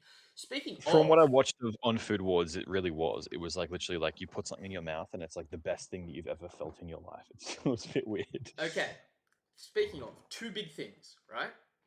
Mhm. New poster came out for One Piece Film Red, really heavily implying that Gear 5 is going to be in it, and this will definitely be the first time it's animated. Cool. That is good. So sorry for anime only fans that are going to go see this movie and be like, what? But damn. Also, they just announced a heap of characters for the movie. Did you see the list of characters they announced? No, I haven't. So I think I sent it, but I'll see if I could pull it up at all. They had stuff like so like ooh, my cat's just chilling around here. Um, all five Gorosei are in the movie, right? Yeah. Akainu, Fujitora, Kizaru were in the movie. CP like old CP9 are in the movie, like Bluno, Khalifa, um, those kind of people, Yeah. right? Fucking Momonga and like some of the vice admirals and shit like that. Like I heard that and I was kind of sitting there. And I was like, man, it feels like it's just gonna be a bunch of cameos like Stampede again. But I'm kind of looking at it and I'm like, shit. There's a very heavy world government presence in this movie, like a really heavy world government presence for a movie all about Shanks. Yeah. Right. Okay. So I don't know. I'm This excited is for it. evil. I'm telling you. This is my theory, and I'm dying on this hill. You can die on this hill just like I'm dying on the fact that Kaido and Big Mom are gonna get up awakened. To be honest, half of me thinks I will die on the hill, but I'm willing to try. Look, if if you're a Shanks is evil advocate, right? Do you know what? All the power to you if you pull it off. If it is real, it's just gonna be like, I told you so. And if not, it's just gonna be like, there was no chance. It's never gonna happen. Okay, so the other news is the director of fight scenes in The Witcher. Have you seen the Witcher series? Yes, I have. Did you like it? Yeah, it was pretty good. It moved a bit slow, but I liked it. So the director of someone tweeted the director of the fights, in it and said like, oh, the best moments in the series were the fights, right? Right. And it's like nothing else in it's compared since. He replied and said, "Oh, that if you like that, keep an eye out because there's going to be so much more in hashtag One Piece Netflix." And turns out he's going to be directing the fights in that, Ooh. which actually gave me a little bit of like a ooh. Then Yeah, that'd be cool. the actor of the live action Luffy put a report out saying on the 6th of June there's going to be a big announcement, which probably means our first trailer. Okay, cool. So it'll be interesting to see that sort of stuff finally making a move, considering that stuff was being announced when Wano first started. Yeah, Like, definitely. I've been hearing about this live action for like half the time I've been alive. No, not really. But yeah, it'll be exciting to get that sort of stuff. But I'm definitely keen for film red in that, especially if this wraps up here, right? We Mhm. could be out of Wano in 5 to 10 chapters completely. You know what I That's mean? true. Yeah. Think about how hype it's going to be because, like, again, we've got 5 poneglyphs plus one we haven't found yet, Mhm. right? And all the stuff happening around the world. Yeah. Shit, shit is going to hit the fan because either Kaido and Big Mom are getting up for round 3, or we're going to get some of the biggest questions we've had sitting on for a long time, right? Not to mention, Mhm. right, we've got things that we're still waiting on introductions for, which we're getting at a point in the story where it's like they're going to have to be introduced very soon, probably, narratively speaking. And I'm talking about Green Bull and Vegapunk. Yes. Be- Big time. because it doesn't really make sense for them to be introduced in just like the final arc. So we're probably going to be Yeah. introduced to them in an arc where we're not actually with them, just as an interim. You know what I mean? Yeah, I agree. So we probably will see those two characters soon if this is it. I mean, Vegapunk was he had been sent for. Well, they went and dropped the kids off to heal them up at Vegapunk. Ah. Them dastardly No, punk acid but I mean, kids. didn't Kaido say bring Vegapunk to me? Oh, Orochi said, "If you want more sea stone, Rochi. bring Vegapunk," and they were just like, "No, Yeah, right. shut your big Okay. goofy bobblehead looking ass up." Yeah. But Good to see him. it's pretty crazy. It'll be definitely interesting. Oh, also, right, just while I'm thinking about it, I don't know if I said this already. So you know how it's Ichiji and Reiju in the cover page. So R.I.P. people that wanted it to be Croc and Daz, and R.I.P. people that wanted it to be the Blackbeard Pirates or anyone else, right? Do you know what's To be fair, I think it's one of those things where it was like it was very clearly them. But yes, it's also like Oda just has to be a little bit, mysterious? yeah, a little bit mysterious. And then the One Piece fan base, because Oda is always so mysterious, is like, oh, but it could also be this and this and this. This is a And then power scaling feat, though. Do you know why? oh, why?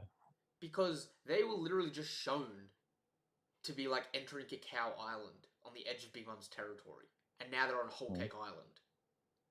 Remember, like before Whole Cake Island was over, we were like, oh, Ichiji's probably like first division level. Oh, I never was on that bandwagon. I I'm thought he pretty was sure strong. we were both. I thought he was strong. I never thought he was first division level. It's Really. freaking hard. Okay, it's hard. It's hard. Reiju isn't the strongest. Ichiji should be stronger than him just by a fraction, arguably, right?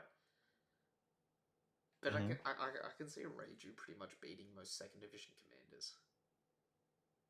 You know what I mean? Yeah, I Not agree. I mean, I forget where we put him on the tier list, but not I mean that would speak for itself. not in terms of strength, but like the poison, man. It's so hard to get around poison. People sleep on poison. Magellan one shot a Yonko crew with poison. You Yeah. know what I mean? That's the thing is that like Yonkos could just be like, I'm too legendary to die, Yeah. but division commanders are mortals. Bruh, Can die from poison. you're a scrub in armor, or you're a scrub clad in metal, or you're a monster, right? Yeah. Like the first division commanders probably would all be fine because they've just got BS. They're Mhm. proto Yonkos. You know what I mean? It's like you got Marco. He's a phoenix. Speaks for itself. You got Katakuri. Sees the future and is essentially a Logia without a Logia. Speaks for himself. King is a freaking angel demon dinosaur. Speaks for itself. You know what I mean? The only one, arguably, that doesn't speak for itself is poor old Jesus Burgess, Jesus Burgess, or Shiryu, Mhm. whoever you want to say is the first commander. Because remember that cover page that came out with all the number twos, Yep. and it was like R.I.P. Jesus Burgess. One of the things in the latest SPS that Oda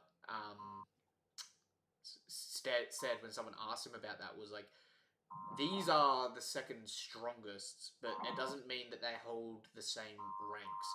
Not all these people are the first mate or the second in command. Right. Okay. So it's just like the number two combatants on each crew. You know what I Yeah. mean?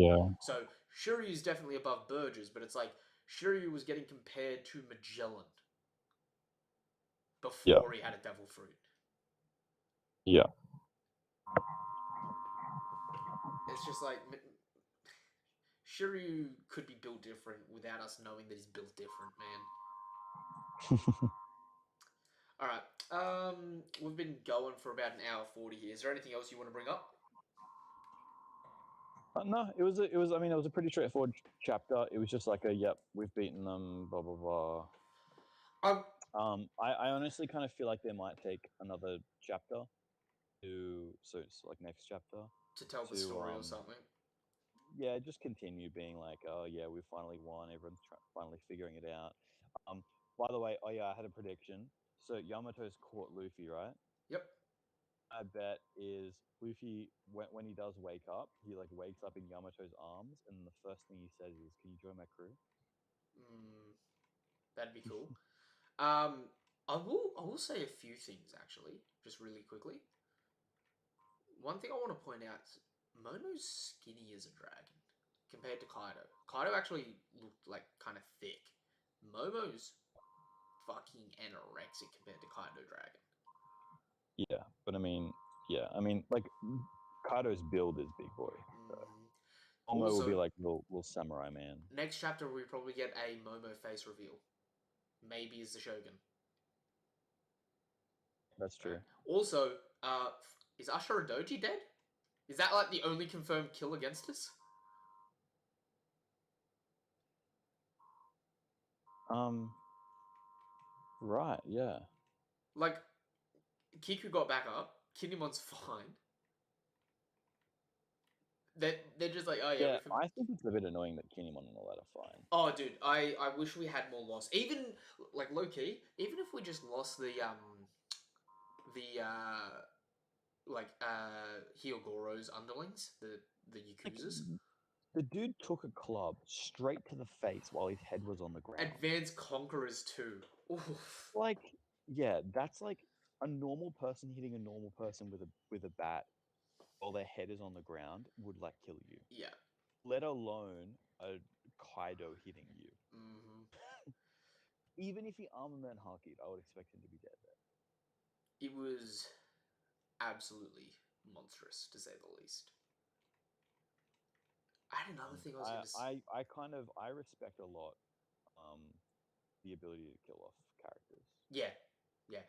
I definitely think it's something that's lacking in One Piece a bit, and it's hard because it's like I love all these characters, but it's like I Mm. like you need to put at an end stage of the game, right? You need to not be afraid to kill people off. Your story's getting close to coming to an Yeah. end. If you're not going I to think use them, I think the one thing that I haven't ever really gotten from One Piece is like thrill, as in like fear, like a thriller kind of thing. I've been like, oh my god, oh my god, oh my god, are they gonna lose? Are they gonna lose? Like that kind of thing. hmm. I've always just kind of had faith that it will all kind it of work out, which I guess is and kind of a part of the show, right? Like it's not meant it's to be a thriller. it's It's meant to be like, really oh, let's believe in Luffy. I okay. This is a hard thing, right? Because I understand that idea because like the whole point is Luffy's supposed to be like a messiah. You know what I mean?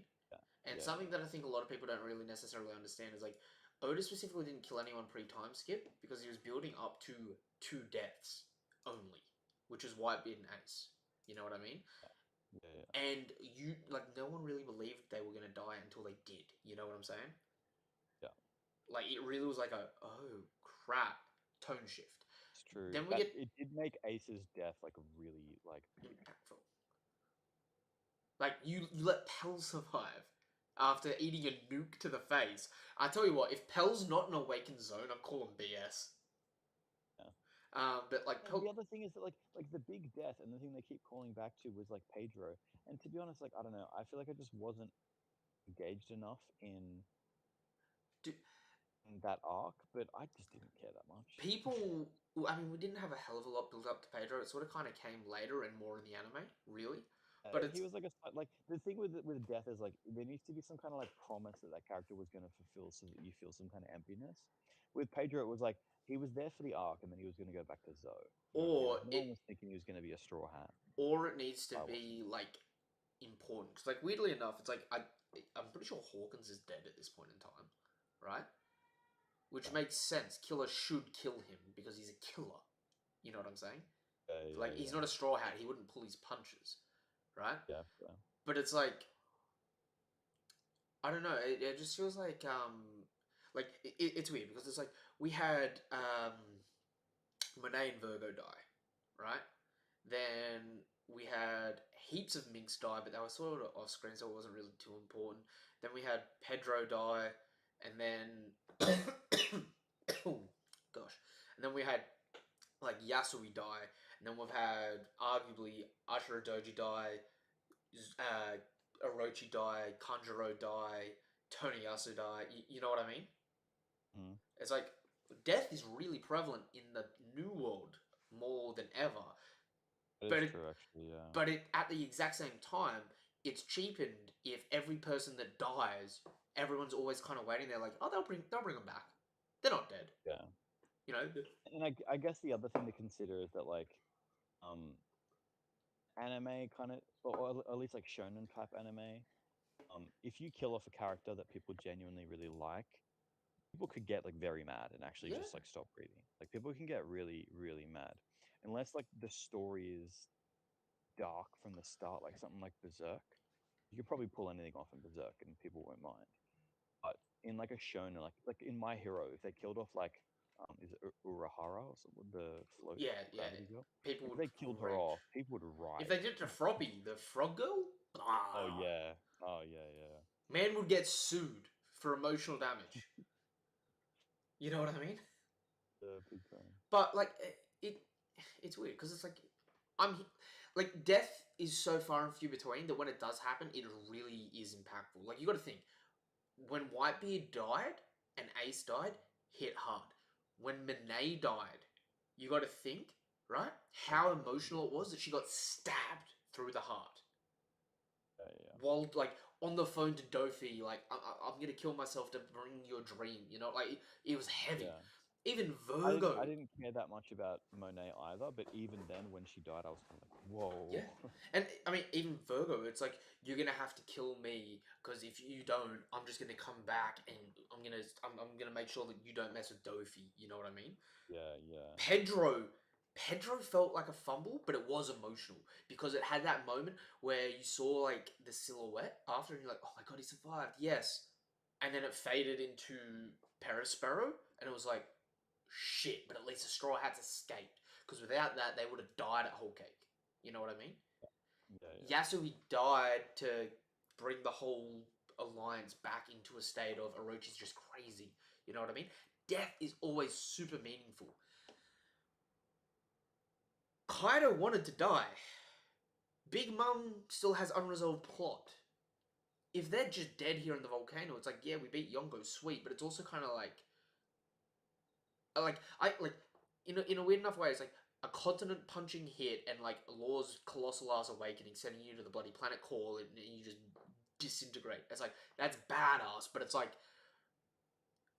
there was no rundown like Whitebeard. You know what I mean? There was no like it took his organs being destroyed and burning alive to take him out. You know what I mean? There was no gravitas of it, really. It Yeah, I like get it, but I these also just can't think of anything else. these Because to deaths are be sort honest, of lacking. it was an island-sized fist. Yeah. Like I understand because I feel the same way where it does kind of feel a bit like that was it. Um, but when I actually think about it, I'm like, what else are they going to give other than a literal island-sized fist with Conqueror's Rio on it? Like, this entire fight has been Luffy learns Conqueror's, like Luffy learns Rio, then he learns Conqueror's, then he starts using Conqueror's Rio, then he awakens, and then he gets a lot more freedom. Then he makes an island-sized fist with Conqueror's Rio on it. Mind you, Seems like kind of that's like the peak, mind unless he's you, going to get something new. they may still be alive, and what actually takes them out is the island blowing up as well. Mm, You know what I mean? that's possible. Yeah, Like true. that could be it. But it's not the attack. Like the attack, I felt like I wish there was a little bit more. But it's like I've explained it to you as well, where I was like, dude, when Oda said like, oh, I'm not just gonna do a big punch. I'm like, well, that's how Luffy fights. So advanced Yeah, conquerors, yeah, advanced observation, advanced armament. It's like it's more than just a punch, even though it's just a big punch. You know, like you get what I mean. yeah, yeah. But I'm I like, understand it. something is sorely lacking in meaningful death, and if they're not dead, it's lacking in victory. If that makes sense, Mhm. because it's like everything else. It wasn't split over multiple chapters. You know what I mean? The chapter someone died was the chapter that you felt the weight of a death. If that makes Right. sense, Get right? you. I get you. And it like I, I I I could, think it's hard. I think it's hard because in this case, it's like Luffy has to kill. You know what I mean? If you want to feel the weight of the death and make it really emotional, it has to be Luffy literally punching Kaido until his head like but explodes. but Like, even that, right? Luffy's never yeah. killed anyone. That's one of the weird things where Oda's like Mm. Luffy specifically doesn't kill anyone, right? So it's like imagine tweaking this a bit. If Luffy and Kaido were clashing, and Luffy's like, I'm holding back just a little bit. I can't. I think I'll kill him, but I'm gonna have to go for it. You know what I mean? Right. Right. Like just something like that would have just added a little bit of like more meaning to just yeah, he punched him into a hole, lava got him. It was sick. It was sick, but it was like if that's a death, it's missing from every other type of death in the series. And the worst part is there's still going to be ramifications, but it doesn't feel complete. And Mm. it's not just because I was like, oh, I wish that we got more from his backstory and all that. Like they're separate, in a weird way. You know what I mean? Like personally, it's like I get the feeling of like, oh, that was it, but I'm kind of happy with how it You ended. want to move So on. I can't. Yeah. Yeah, no, It was too long. Like this, it's been so long. I definitely get that. But mind you, it's like in a weird way, it's like sort of like the sounding of the horn, where it's like, what's left, what's next? Yeah, that's true. Because it's a very limited story after this. So it's like if we're I don't know, like, can you suggest like a way that they could have done it different? Like, that's the thing is that I just can't think of any way. Like, let's say Kaido got back up. How would that fight now end? differently. Because, like, okay, wait, let me say this first. Is I feel like the whole point of this fight is supposed to be all about Luffy's big triumph. So, because I was watching your stream and you were saying about how like when Whitebeard died, they had the big like he took this many hits Yep. and all that stuff. And I feel like this fight isn't about how great Kaido is. This fight is about How great Luffy is. how great Luffy is. Whereas with the war, it was like, yeah, Kaido, Whitebeard Even is such a great pirate, and he died. all the more reason, right, to give Kaido a rundown of what it took to kill him, and then at the end, like you know how Whitebeard was like, and even then, even with half of his face missing, he still stood up and never suffered a coward injury. Yeah. Instead of that, it's like, even with all this damage, it still took only Straw Hat Luffy to beat him. Something like that, you know what I mean? Mm. Where it's like you're gassing up everything he took to actually credit Luffy. You know what I mean? Yeah. Because it's like you could be like, you know, during the battle he received blah blah blah sword wounds, blah blah blah gunshot wounds. He had organs destroyed, this or that, and even then, it took the future pirate king, or it took the king of the pirates, to beat this man in hand to hand combat. Mm. I don't like, and you know, I'm not Oda. If I was that good at coming up with the story myself, I would do it. You know what I mean? Mm. But it's like where it lies here. I understand we got like Marineford was more tell don't show. Here's more show don't tell, and I appreciate that. Mm. But it does miss some thematical elements of it a little bit. And the worst part is I'm saying that this week. Next week we could get the rundown. Like I was saying, it could have just been the way they split the chapters up. You know what I mean? Yeah. Like it is easily solvable. I mean, that was the other thing, is that like last week you said that they haven't had the announcing the victor kind of thing Yeah, yet. and we got it this week. Yeah, and when you said that, I was just thinking it's probably just going to come next week. Yeah, no, but like that's the thing. But like even that, right? In a weird way, looking at the victory announcement, right? Decisive battle in the skies of Wano, Victor Straw Hat Luffy. Yeah. Well, we've gotten one win for Kaido and one win for Luffy. Yeah. This one specifically says air. Kaido's one was actually I'll double back and check that actually. Do you remember when Luffy beat Kaido? It would have been like No idea. I'm gonna say 35-ish.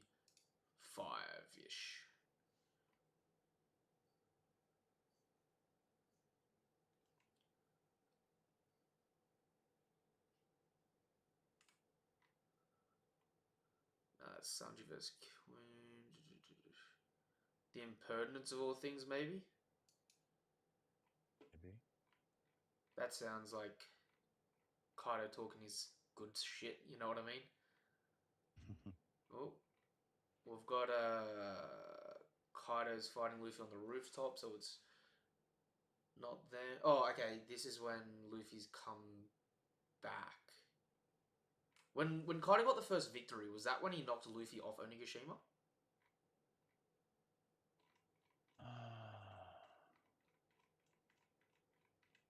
Yes, that yeah, that was when he punched him off and he like fell into the water. Yeah. So Luffy's already back here, so let's go back. God, it might be 25. Ooh, 25 is Twin Dragons. So...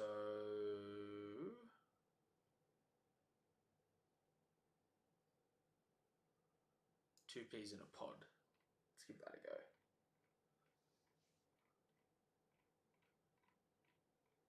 I know this like seems like a really long tangent in that, but it's like the better. I was like, oh, if it was on 1025, I was like, man, that's perfectly 25 chapters ago. At this point, we're at chill mode. God, yeah. Oh, God, it's even more than that. Luffy's already awake and talking to adult Momo by 123. Holy hell! Luffy lost a long time ago. Orders 1017. I reckon it'll be that. It'll be Kaido giving the orders or something. Oh no, that's Tama in that. Ooh.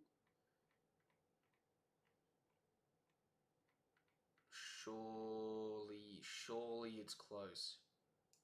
It's got to be around here somewhere. If anyone knows, tell me. Oh, that's Jinbei versus Who's Who. It's at the end of one of the chapters in a really like quick moment, isn't it?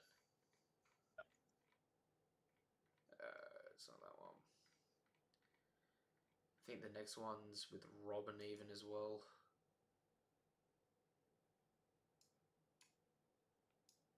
Oh no, it's against Sasaki. Oh, okay. So by then, Kaido's already fighting Yamato. So it's even before 1017. Holy shit! Luffy lost a long time ago.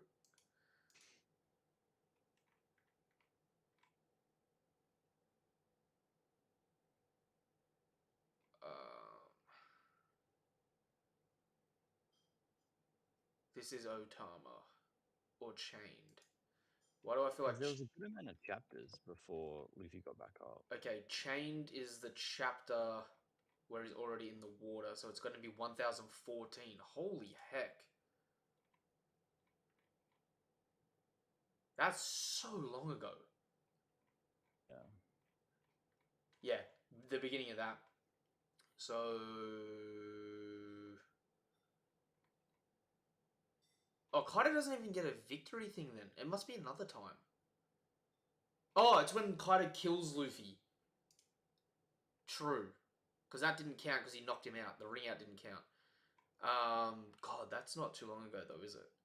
Warrior of Liberation. Winners shouldn't need rationalizations. That'll be it. Because it's when the CP member interfered, isn't it? Yeah. Yeah, so Kaido vs. round 1 only ended 1042. So only 8 chapters ago. Technically. Because, like, and what I mean by that is, like, we give arbitrary rounds, like, Luffy getting knocked off the roof counted as a win or a loss. You know what I mean? Yeah. But it's like, Oda might have a different, like, Oda writing it might have a different idea of what counts. So we've got Skull Dome rooftop battle. So this would be land, technically, would it? Rooftop? Or would that be sky? I don't know. But, like, Depends what you want to call it. Skull Dome rooftop battle. Victor Kaido King of the Beasts. Right? And then in this chapter, it gets updated, but it's Victor Luffy. So you've got one win each. You know what I mean?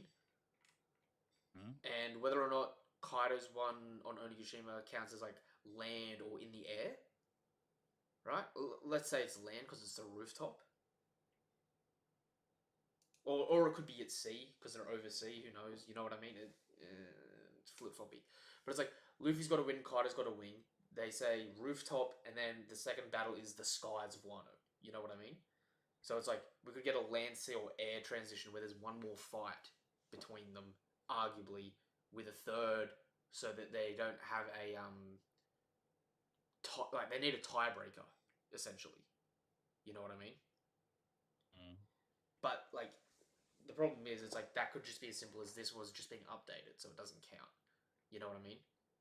Yeah, yeah. But I could see Oda in his mind being like, so for whatever reason was like, Kaido gets back up and he's awakened. Act 3 end.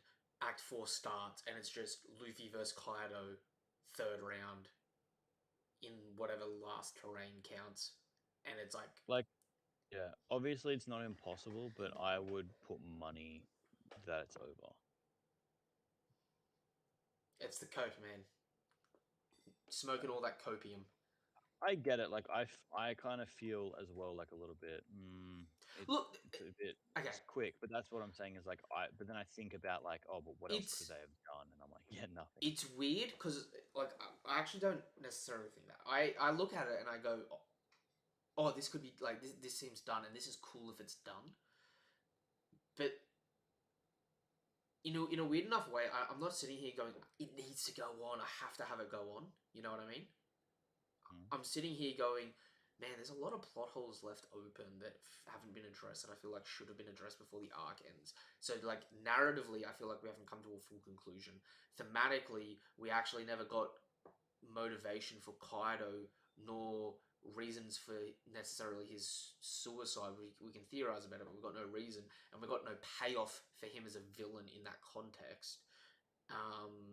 Plus, there's like the Marines that are here. Well, sorry, not the Marines. The world government that's here, the Big Mum pirates that are here, and potentially any other moving factors that would be on their way. You know what I mean? It's like I'm here. I'm like, it feels like we should be wrapping up, and I understand. Like, I more than understand the fatigue of it because I'm like, oh yeah, okay.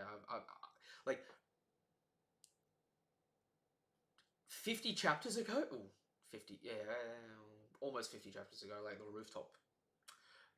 40 chapters ago, Wano could have ended at any point, and I would have been like, this is one of the best arcs because we've just had so much great stuff happen and so many good payoffs. You know what I mean? Yeah. So it's like, I understand that it feels like it's dragging. Like, it is a like, I love so much of this arc. We've got so many cool moments, Supernovas fighting, all that sort of stuff. Like, how many weeks were we just sitting here just like, it feels like almost another 10 out of 10. You know what I mean? Oda ain't Mm. missing. But at the same Yeah. time, it's like we finally get to the end, and it's like so much stuff got built up. It feels damaging almost. That it's like I understand wanting to wrap it up, but it's like you were building up stuff as recently as like 5 chapters ago, and now you're not going to pay stuff off. You're just going to be like, okay, we're going to go. Bye. Yeah. You know what I mean? I kind of feel like, if anything, I feel like it kind of should have finished sooner. Because I I agree with you that it was like we were sitting there and it was like, oh, this is like awesome. Like every chapter is like a 10 out of 10. Um, and then we kind of hit a. I feel like we're now at this point where these last few chapters have just been kind of like okay. basically exactly what I thought was going to happen happened, Yeah. and yeah, Which want more. again, it's completely fine. Like, did okay. I remember people's expectations going to this arc, and like King having the name King, everyone's like, he's gonna have advanced conqueror's haki, and that's gonna be sick, right? Never happened. Mhm. That's a fan No. expectation that we inflicted. It wasn't something that Oda set up. You know what I mean? Yeah, But the stuff that Oda did set up, it feels like we're not getting a payoff or conclusion to either. So that's the weird thing. And it's like, if it carries over to another arc, I'm gonna be a bit confused because I'm sort of like, I feel other arcs, there are stuff that happens that affects the outside world, but a majority of the stuff is like self-contained. And in a country where everything's closed off borders, it's like, shouldn't we really be sort of wrapping up this country to then have our eyes open to the world, as opposed to leaving the country not fulfilled to continue trying to fulfill this like this arc, if that makes sense. yeah, I get you. I don't know. Like, I feel like in terms of um length and that, I feel like there's a bit of butter we could have cut out in like Act Two. If this is really gonna be it, realistically, I probably would have broken Act Three up into Act Three and Act Four, and I would have put like the halfway point when Luffy lost and I Kaido think it was announced the just defeat. I think it was just really tough, because arc was essentially like so many things were happening Yeah. at the same time. It was kind of like, how are you going to write it so that it's, yeah, actually See, that's it the thing, doesn't feel slow. And I think it was good. I mean, like for dude. vast majority of it, everyone was like 10 out It of 10, 10 was out of 10, 10 out of 10, which is awesome. it was really fun, and I absolutely love it. But like, you get what I mean? Where it's sort of like we're sitting here, right? Need Katetsu never became an important thing, right? Like in the next few chapters, are we going to address where the Need is? Are we going to get Tenguyama to tell us who he was waiting for? Are we going to find out why he likes Kakeshi dolls and why there's Kakeshi dolls underneath a poneglyph in the flower capital? We're going to get a celebration for Wano, a celebration for the Straw Hats joining, any new Straw Hats that join, all the poneglyph and information, finding the last missing poneglyph that we've still got no idea where it is, but still exists in this country, right? Payoff on whether or not Momo's going to stay as a shogun or whether or not he's going to come as the Straw Hats. Are we transporting us out alone, just the Straw Hats, or like we've got the whole Mink tribe here essentially, and Zoe's nearby, but it's like, are we gonna transfer them to Where are we Zoe? going next? We Like, still don't even know that. where are we going next? You've got the world government coming in. You've got the Big Mum pirates that are still trying to regroup to come in, right? Like, there's a lot to happen, and it's like it could happen quick, but I feel like it would sort of be like, did we need the big mum pirates here this arc? If this is it ended. Honestly, I think it was more. I don't know. Maybe Oda just kind of decided, you know what? I'm not going to do an entire Elbaf arc with Big Mom in it and all that Mm-hmm. crap. I agree. Mom needs to go down now. So hear me out here, right? What would the narrative difference, like currently, right now, with how it's setting, what would the narrative difference be between what's happened and Whole Cake Island ends with Judge delaying Big Mum, right? Mm. She cracks the shit and she follows the Straw Hats on Zeus, right? And she's like a day behind them, right? As she makes it to Wano, she's like flying up on Zeus, coming up over the waterfall. Same thing happens with King. King just intercepts and you know fucks up Zeus for a second or something, and she falls into the water. The exact same thing happens, except the Big Mom pirates aren't here. Yeah, You know what I mean? I get what you mean. Like, not wouldn't be that missing if they weren't here. Yeah. So it's like if like because we were really built up a bit of hype about them coming. You know what I mean? Yeah, So it's like it's odd to build up the hype to then dash it away, never use it. Where thematically the same thing could be achieved without building the hype, without building expectations. I mean, it literally could just be. I mean, that actually it could be like they wanted King there, they wanted Law there, they wanted them to have a good showing, but they didn't want them to help Luffy necessarily with the against Kaido. Yeah. They wanted Luffy versus Kaido to be a one-on-one. Um, so yeah, it's either that or you bring in like a bunch of world government See, and just have the world government tie them up. but then all that feels like to me is the Big Mum pirates, right? If they had come, all that we could have done is all we would have needed is like 3 or 4 panels, right? Of say Beppo and Heat taking on Smoothie together or something like that. You know what I mean? Like like these characters that were just left to deal with literal fodder that should be like none of them took out a freaking number. None of them took out like even paired up. Like it and I understand there was a lot of moving parts, right? But it's like I would prefer to see that than anything from the Yakuza bosses of Wano that weren't Hyogoro. You know what I mean? Yeah, that's true. I think it's just like an Oda thing, you know, like you've got to have a big arc, like it's got to breathe. Because that's the thing is like if there was no like Wano people in it, it would just be Hmm. Luffy goes to like X Island and beats bad guy. But It wouldn't be Luffy goes to Wano, learns about the culture, blah blah blah. but then the same problem still arises because like this conflict's done and dusted without the people of Wano really being there. Yeah. We've got some samurai on our I mean, side, yeah, yeah. we had the Samurai Resistance, and we kind of couldn't have done it without them. Yeah, but well, I mean, we could have arguably like, and I know we couldn't have, right? But it's like, just think of it like this, right? Why did we need the Alliance of Wano to come for this raid when we could have had the exact same thing happen with like a handful of good men, right? On top of the scabbards and that. Instead of the 5,400, right? Say we had 1,000 people and they were just sort of fodder, but they were samurai that were like, I remember the days, we'll come fight, right? Mhm. And we could have gotten a showcase of kids conquerors or Luffy's conquerors taking out fodder on the Beast Pirates. Then the numbers don't matter as much when you've got like the heavy hitting captains. You know what I mean? Okay. Because at the moment it's like it really was like a numbers game where it was like we've got 5,400, they've got 30,000. You know, we'll take the gifters off them, and you know we'll get some pleasurers in that to turn. It'll be a little bit of a back and forth. You know what I mean?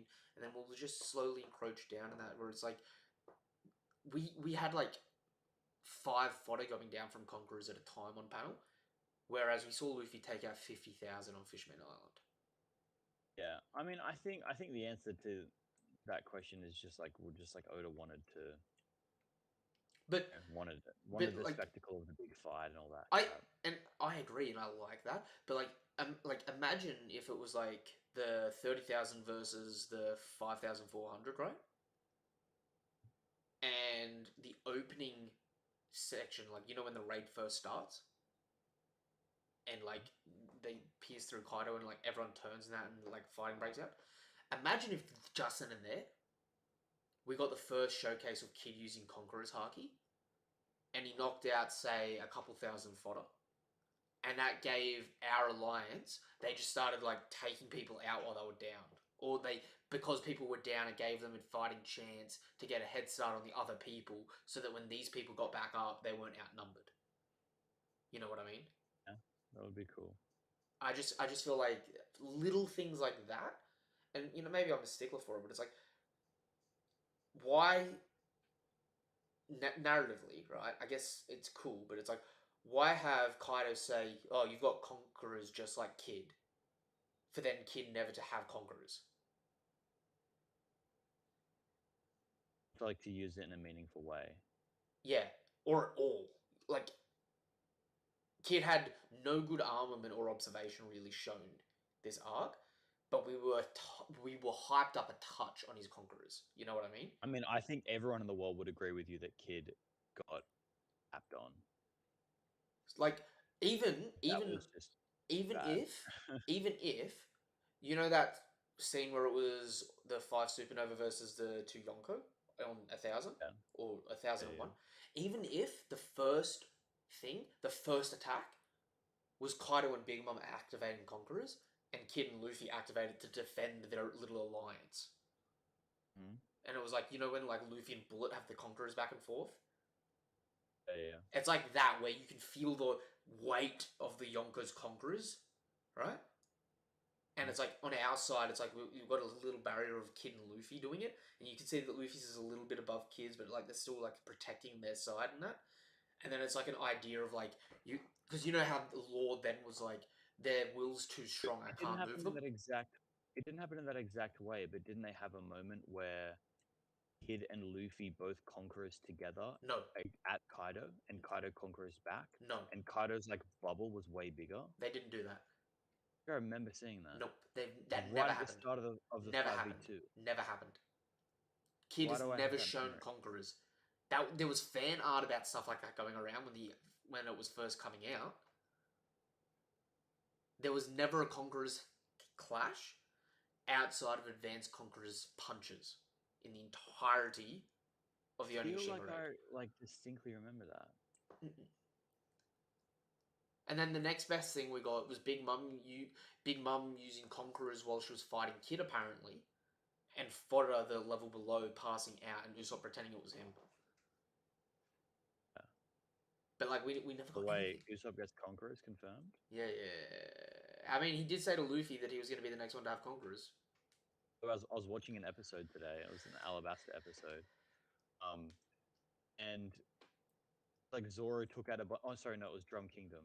And like Zoro took out a bunch of dudes, and then they were like, "Oh wow, how did he do that?" And then Still Usopp close. was like, he was like, "Oh yeah, good job, Zoro, just like I taught you." Yeah, yeah. Like, dude, the people on that island think that Usopp is stronger than Zoro. Oh, also, have you seen the news that Hunter x Hunter's coming back for a couple of chapters? I have heard that. Maybe Okay. you'll read, or maybe you'll never do that I pain to yourself. I think it's at this point the writer is being so. It's like you shouldn't even support that work ethic. Well, it's not a workout because he's sick. He's got like Right. Okay. crippling back injury, so he can't actually like Yeah. sit at a desk and write. But at that point in time, it's just like, dude, either give up or admit you can't and get someone else to draw while you narrate. Yeah, well, that's the thing. It's like the thing is like you've got a massive fan base of people who are just waiting on the next chapter and they're really excited about it. It's kind of disrespectful. Because this is gonna How I drop. feel. Chapters are gonna drop, and then nothing's gonna happen. Like the only reason we got chapters the last time to even like they've been on break now for like 5 or 6 years, right? Mm. The last time that they had chapters come out, he only brought chapters out because he asked a noodle company for free noodles or something, and they're like, "We'll do it if you drop a chapter." That's what I mean, though. It's like, look, I'm sure he's got back pain and all that stuff, but I mean, come on, man. Surely the You know? Like company's pressuring him, either, like, "Oi, fucking do some shit." yeah, like either retire or just say it's not happening, or like fix it, buckle down. I don't know. It just seems, I don't know. Yeah. Because I'm imagining all these people sitting at home being like, I really want this next chapter, I really want this next, and I'm imagining like the people who are like, the Japanese people who are very like super hardworking, like I will do it for my fans, and like no nonsense, no empathy, just like work hard or shut up, that kind of mentality. And I'm like, why are people letting him get away with it? It's weird. No, I get ya. Okay. I love the way how Oda did it in a way that's very subtle, subtly executed, like with that much chaos. I feel like it's not ruining the protagonist's character. No, I agree. Like, I really enjoyed Wano. It was a really good arc. I just feel like there's a few times where it felt like things were slipping. You know what I mean? Like, um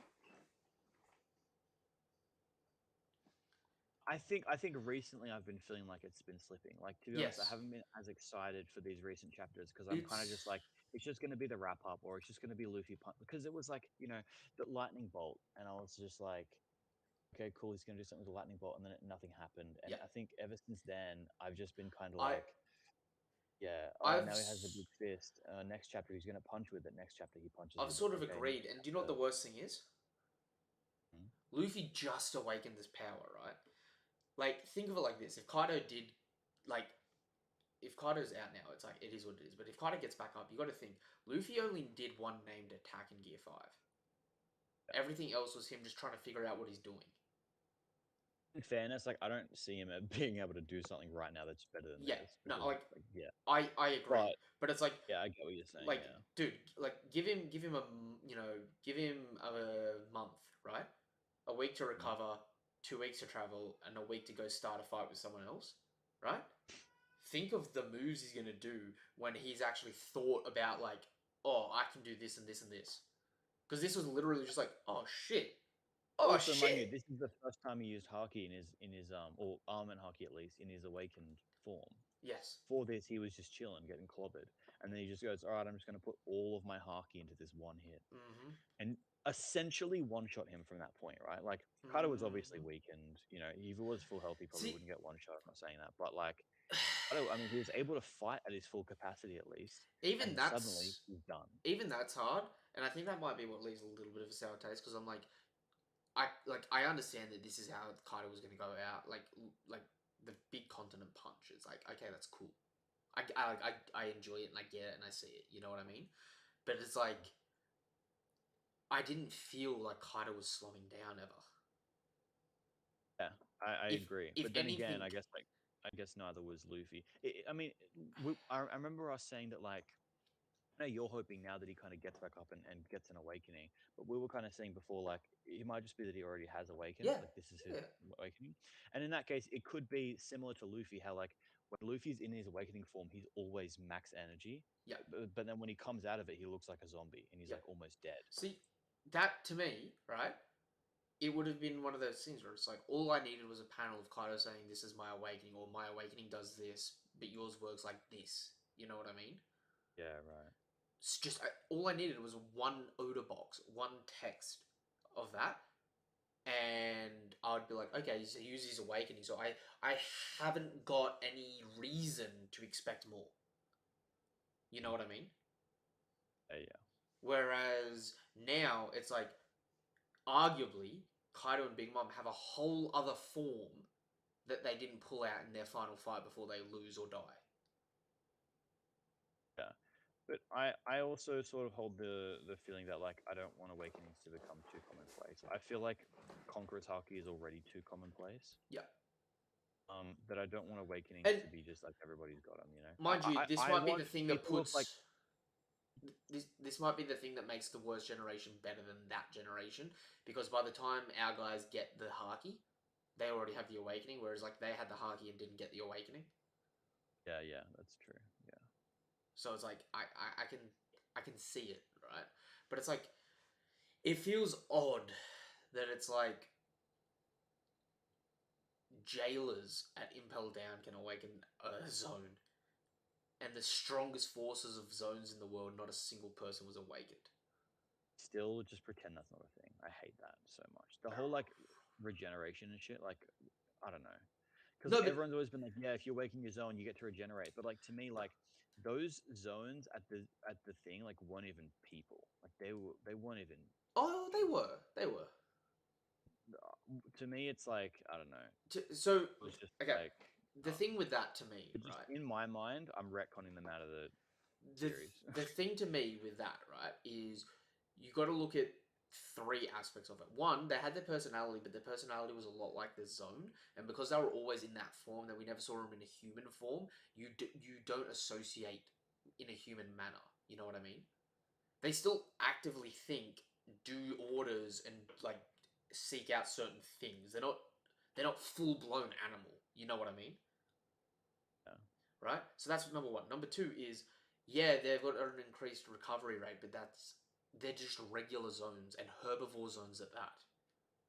You know what I mean? Yeah, no, I just mean like I was a bit annoyed at like because everyone kept being like, oh yeah, you're gonna awaken Yeah. as a zone, and then suddenly you just have like Wolverine powers, and I was kind of like, I don't know, man. Like we saw these dudes in this thing like ages ago. Like part of me is just like it's just gonna get retconned. Like awakening is whatever the fuck Oda wants it So to be. to me, it's a little odd because it's like, I mean, one, it was specifically stated like, oh, but be careful, they're awakened zones, they'll recover faster, right? But at the same point in time, it's like, yeah, they're awakened zones, they'll recover faster. They're just basic zones, right? Mythical zones like Kaido, I feel like a bigger or more special deal would be made for. Like, Luffy's awakening gives him more unique abilities based on his fruit, right? Yeah. Even if Kaido, when he went like his lava golem form or Susanoo form, was just like, fine, if you're awakening, I will too. Just a line like that. You know what I mean? Yeah. Like, because otherwise, we're left here going, is he awakened? And if he is awakened, was that his awakening? Or is his awakening going to give him more control over the elements that he controls? And that's sort of like what Luffy does, or something else. You know what I mean? Like, there's an aspect of it that's just like, right? Like, I mean, shit. Even if it gave him more control over flame clouds, could you imagine how funny it would be if Luffy went to punch him, right? And he could make like a wall of flame cloud, and it's like a solid surface, so it's like a shield. That would be cool. That'd be funny, right? And it's like the only way to get around it is to either get rid of flames or get rid, like, wet the flames, or clear the cloud. You know what I mean? Like it's like a sky island essentially. Kaido can essentially just walk on mini sky islands. So I don't know. It's like I feel like I enjoy what we've gotten so far, but it's like certain things I was sort of like, okay, well, it's set up. If someone's significantly worse and you's capable of it, shouldn't you be capable of it, even if it's just as a throwaway line? You know what I mean? Mm-hmm. Especially since it wasn't just like, oh, that's it. You know what I mean? Oda even goes out of his way to introduce a new jail beast post time skip. So Oda Right. still thinks of it. You know what I mean? Yeah, yeah. It's not just like oh, that was it, and then move on and let's pretend like it never happened. He's adding more to that roster, Mm-hmm. and it's like, even then, it I could see it make sense if it's like, oh, it's really hard to awaken a zone, and then people will be like, well, why do so many,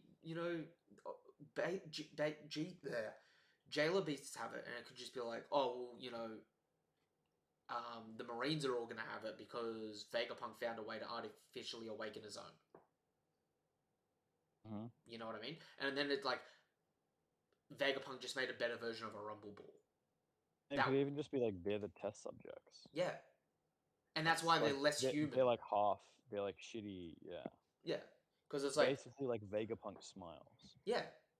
on Awakening instead. Yeah. Because that would be, and like, I guess it could still come like that, but it's weird that the beast pirates set up as the strongest creature with one of the current strongest crew other than Shanks. You know what I mean? Like they did hype the hell out of the Beast Pirates, being like, "There's 500 zones on the crew." You know what I mean? Yeah. And it's like it was cool, and it's really intimidating. But it's like you couldn't give us, and I'm not saying that had to be Kaido or King or that. Like even if you know how Page One got one shot, Yeah. it could have been a thing where it's like the only way to awaken a zone is to essentially be near death but not die, right? And so because no one's ever killed Kaido, he can't awaken, right? The other characters got knocked out cleanly, but it's like Page One, who when he got punched in the back of the head, for the next few chapters, we kept cutting back to him twitching. You know what I mean? Implying that Yeah. he was going to get up at some point in time, that he was just kind of like a little hurt, and he was just like, "Oh, I'm going to recover." It something like that. You know what I mean? Yeah. Because even that, like, imagine if Page One came back, and then you have like the Heart Pirates, or the Heart Pirates and the what are they now? The Kid Pirates, or even Brook taking him on. You know what I mean? Yeah. Yeah. I don't know. Maybe I'm expecting or want too much. I completely understand your sentiments about how Oda delivered this. Also, I think because Oda actually said it wouldn't be and end up as a big punch has made me confused. Yeah, no, like unfortunately, Hang on. I think just to clarify, direct quote I believe was, I don't think I can make him just have a stronger punch than Kaido. yeah, I think like the way that I took that was he was basically just saying that like he's stronger. um He can't just be like, I'm better yeah, than you now. yeah, but realistically like he awakened his fruit and he got a better But I think it's because Oda literally says it would be dissatisfying in that quote.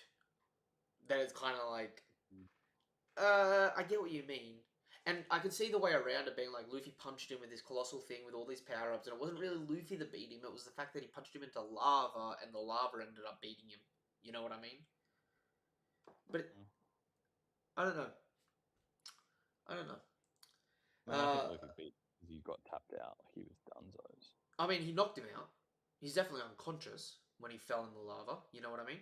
Yeah, yeah. I mean, he lost. He wasn't dead, but he was lost. He had lost the fight. The way I see Luffy making his final attack, turning the tides and defeating Kaido, didn't make Kaido weak or made Luffy stronger, as it was the lava which made Kaido's defeat even more poetic. See, I get that, right? But okay, hear this as a different perspective of what could have gone down, right? Luffy's all powered up in the air, holding on to Kaido. Kaido's like, you don't need to hold me, I'll take it head on, right?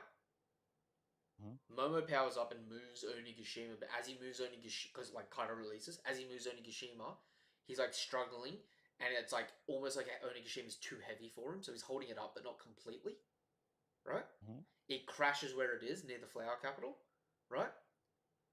Hmm. The flower capital residents like hear and feel and see that big crash, right? And it gets their attentions as they've just released the lanterns, right? To see Kaido in the sky.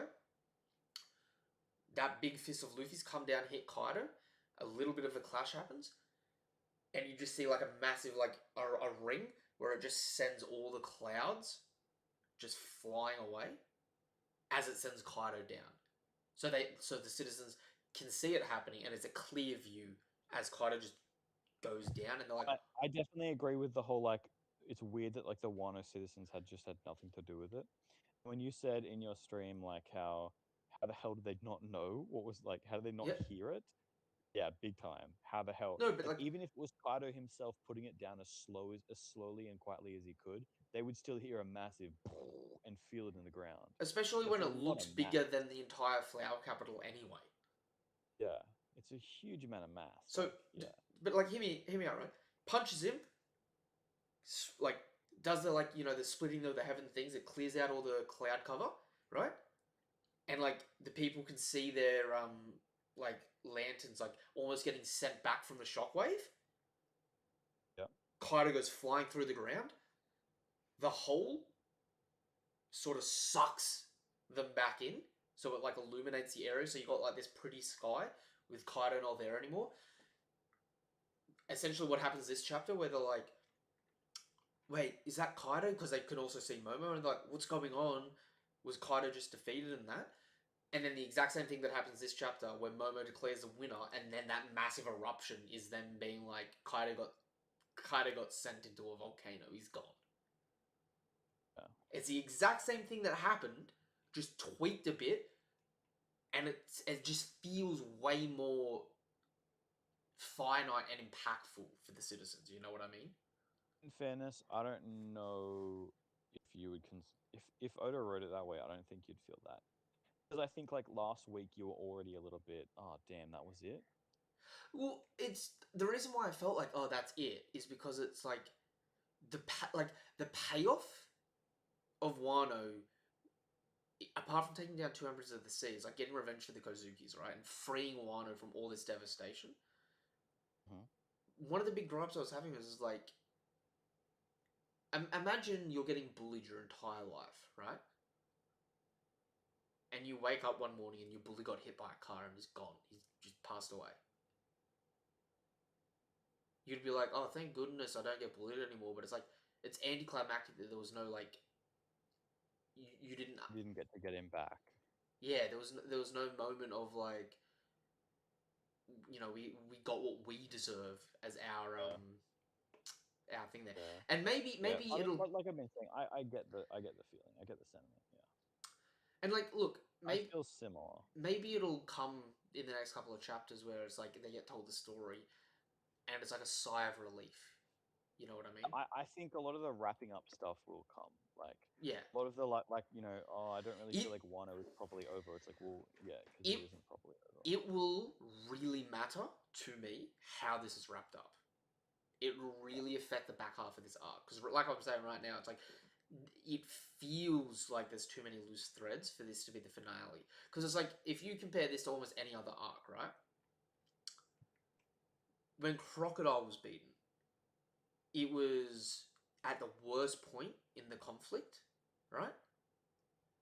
And the moment he went down, it was just an instant gratification and understanding of everyone in the country knowing what happened without knowing what happened. You know what I mean? Yeah. Like Crocodile lands, people, their necks snap, like they turn their heads and they're like, the first drop of rain comes down, people just start dropping their weapons. That's actually fair. Like, if you want to compare it to Croc and Dofi and how those arcs wrapped up, this one was. But then again, I'll say again, like, it's not over yet. Yeah, and I think we've both said this enough. Where it's like it could be over here, it could continue here. There could be the whole world government thing be like its own little thing. You know what I mean? So Yeah, like, there could just be like a reason why Oda didn't want to write it a certain way. yeah, Like, yeah, but I think the best thing to do right now is like express like hope this isn't just it, but not necessarily like I'm disappointed, but more just like hope that this isn't but it. like that's part of the problem. Where it's like I'm sitting here and I'm sort of like, this has been talked about as if it was Marineford, right? Mm. There's a lot of links between this and Marineford. In fact, this Amazon Lily impelled down a Marineford. You know what I mean? Like Luffy shows up on the island of women. Luffy shows up on the island of samurai and explores. Act 2. Luffy breaks into a prison, makes a bunch of allies. Act 3. Giant war. Marineford giant war. You know what I mean?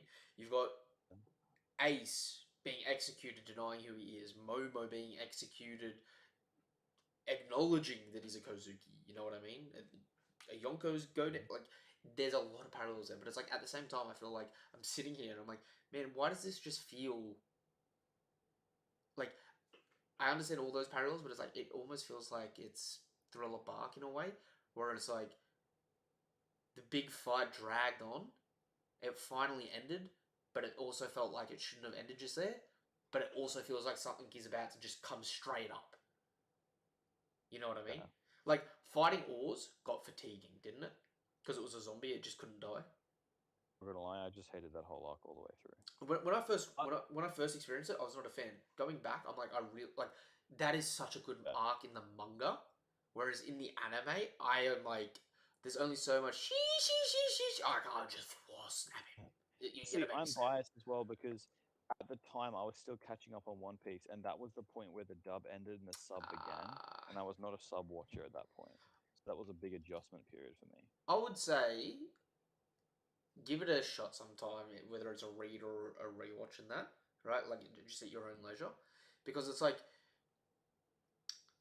I didn't appreciate it at like I really didn't like it at the time because it was a really odd arc and like they were doing the zombies and that and I was like it's not scary, it's just kind of ugh, you know what I mean? Yeah, But yeah, it's like having the appreciation for One Piece comedy that I do now. I'm like, dude, that was such a funny arc. You had thriller zombies, spider monkeys, and that.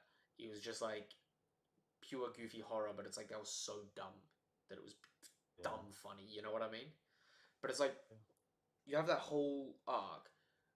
Moria is like a big looming threat, but then Kuma shows up, and then all the conflicts against Oars, and then like Moria gets up out of Oars, and it's like a 3-hit combo, and he's done. It's like, yeah, we're done, and then Kuma shows up. You know what I mean? Mm. Wano almost feels like that in a weird way, where it's like we scuffled with Kaido.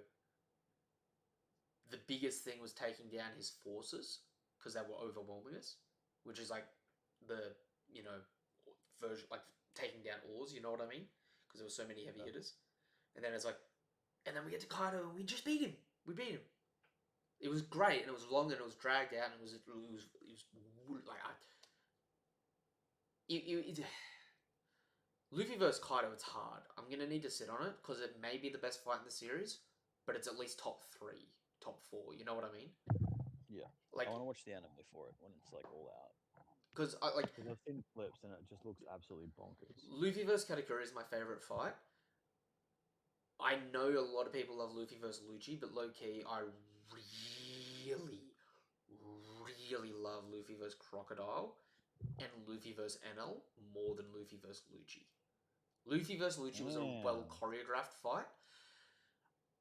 I just I think like, that's what people look for, though, right? Like that's yeah, why everyone says that Naruto has better fights than yeah, One Piece, is yeah. because yeah, it's the But choreography and the like, animation that makes it. to me, Luffy versus Crocodile,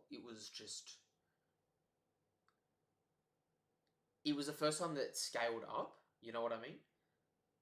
And it's like if you like going back and actually just looking at the fight, it's like, dude, Crocodile was a fiend, and Luffy was just he was surviving by the last hair on his nutsack. You know what I'm saying? Like, Yeah. if you go back to that fight, it's like Luffy was pulling out all the stops, trying all of his moves and stuff like that. It's just like, oh, he's a beast. And then Luffy versus Enel, right? It's like I hear a lot of slander about Enel, where it's like, oh, he went out from a pre-gear, pre everything Luffy. You know, he's trash, this and that, right? And it's like, oh, he's just got good observation haki and a big DC fruit. He's not that. He's not that good, dude. Going back, right? NL is such an enjoyable fight because you've got a man that is literally just one-shotting everyone, right? Comes Mhm. against his natural counter and immediately, unlike anyone else, adapts to Luffy. Yeah. He makes the gold spear. He starts using perception haki. And like Does a people lot. It's actually it's kind of funny because normally what you'd see out of like a fight is the protagonist coming fighting up, someone, and then the other and then, and they have to keep yep, adapting to the opponent. Whereas yep. in this one, it's like Luffy's like, you just can't touch me, And bro. I mean, think of it in the sense that like if you go back now with like hindsight, it's so much more enjoyable because it's Luffy a D versus a god, but Luffy's actually the god fruit eater fighting a false god. That's what I was saying to one of my clients who's like reading through it. He's like the whole cake. Whereas I said to him like, me going into whole cake, I really didn't like it because I just kind of it felt like it was kind of pointless. And we were also under 'Cause like the terrible time where all the editors were like, "Get to Wano, Wano's gonna be great. Go to Wano," and it's like, yeah, and fuck, so it felt like it was just getting in the way. yeah, And the other thing was that I didn't know that there was a big fight coming on because yeah. I knew Luffy wasn't going to beat Big Mom, so I didn't know there was a big fight coming on. And then when Cracker happened, I was kind of like, oh, I don't know about this. I don't know about it. Mhm. And then the thing was like I wasn't expecting Katakuri, and so when I went into that arc, I kind of thought that it wasn't that good, but I do agree that the category fight was really cool. I feel like if I watched it again, knowing that the category fight was coming, I would have a lot more of a I positive mindset towards it, and I probably like the arc as a whole a lot more. I think going back, like weirdly enough, One Piece gets better once you know what happens in it. Like Mm. nothing beats the first time you experience these plot twists, but nothing beats going back knowing the plot twists, seeing the little bits of foreshadowing in the story now that like you kind of it's kind of sitting in there, but also like appreciating like it's like 23 years in, 24 years in, and a chapter will come out that redefines the whole series, and it'll change like 30 different moments in 30 different ways. You know what I mean? Yeah. And it's like, dude, the NL fight, the NL fight was sick, and most people don't even realize it doesn't have a conclusion. Yeah. NL doesn't get beaten. Just like goes, I'm out of here, homie. Dude, Luffy punches him in the face with 270-ton bell, right? Knocks the dude's Mm. teeth out. He falls down unconscious for like 2 seconds, right? Recoups, gets up, and is like, well, I just got my bell rung, but I'm gonna piss off and go achieve my dream. Bye. You know what I mean? It's like that's an example there where it's like NL was a force of nature that was oppressing an area, but it wasn't like it's like Kaido, but it's separate to Kaido in a way where it's like Orochi wasn't the villain in Wano, it's Kaido because Orochi's only in power because of Kaido. You know what I mean? So you remove Kaido's presence, and the threat's gone, right? Except the problem is we get hints of Kaido having personal links with Wano or personal goals with Wano. So the only way to get rid of Kaido is to take him out. You know what I mean? You can't just remove his business partner, if that Yeah. makes sense. Whereas He'll in just stay at Wano. If anything, it gets worse. Like he did once he smacked Orochi, he was like, I'm gonna just turn you all into slaves and work you to your death. And yeah, then like that's what's gonna happen. whereas um with Enel, right? It doesn't matter that he's disregarded everyone because of the god complex. He removed anyone that would talk against him, but he still wanted the people until he couldn't keep the people. You know what I mean? And then it was just like, screw it, I'll take them all out and I'll move on. So it was really like more of like an area of effect threat, if that makes sense. But it was a widespread area of effect. It was like a disease on the country. You know what I mean? Mm. Which just makes it like such an interesting fight. And like, I mean, dude, NL cops a hell of a lot of Remember that stuff. scene when NL just like smited someone Yeah, from like across the and that because the thing is at the time when he just like smited that guy with that beam of lightning from like across the island for talking smack about him, yeah, that was like the highest DC that we'd seen in the dude. series pretty much. And it was crossing like we didn't even see the Even opponent that did it. even now, NL may have a top 10, top 20 DC feat. Yeah. The Rygo, I mean, in fairness though, like Logia. any like Logia that does damage can kind of do that. Yeah, yeah. Well, They that's the thing. covered half an island. Yeah, Blackbeard covered the other half. but it's like, dude, he crazy effort there for NL. You know what I mean? Mm. And I know NL's not like Kaido, not like Blackbeard and Ace. Like NL, the weird thing about NL is like, you know how they could make like an orb of their energy and just like nuke the place. Mhm. NL needs special circumstances to make his orb.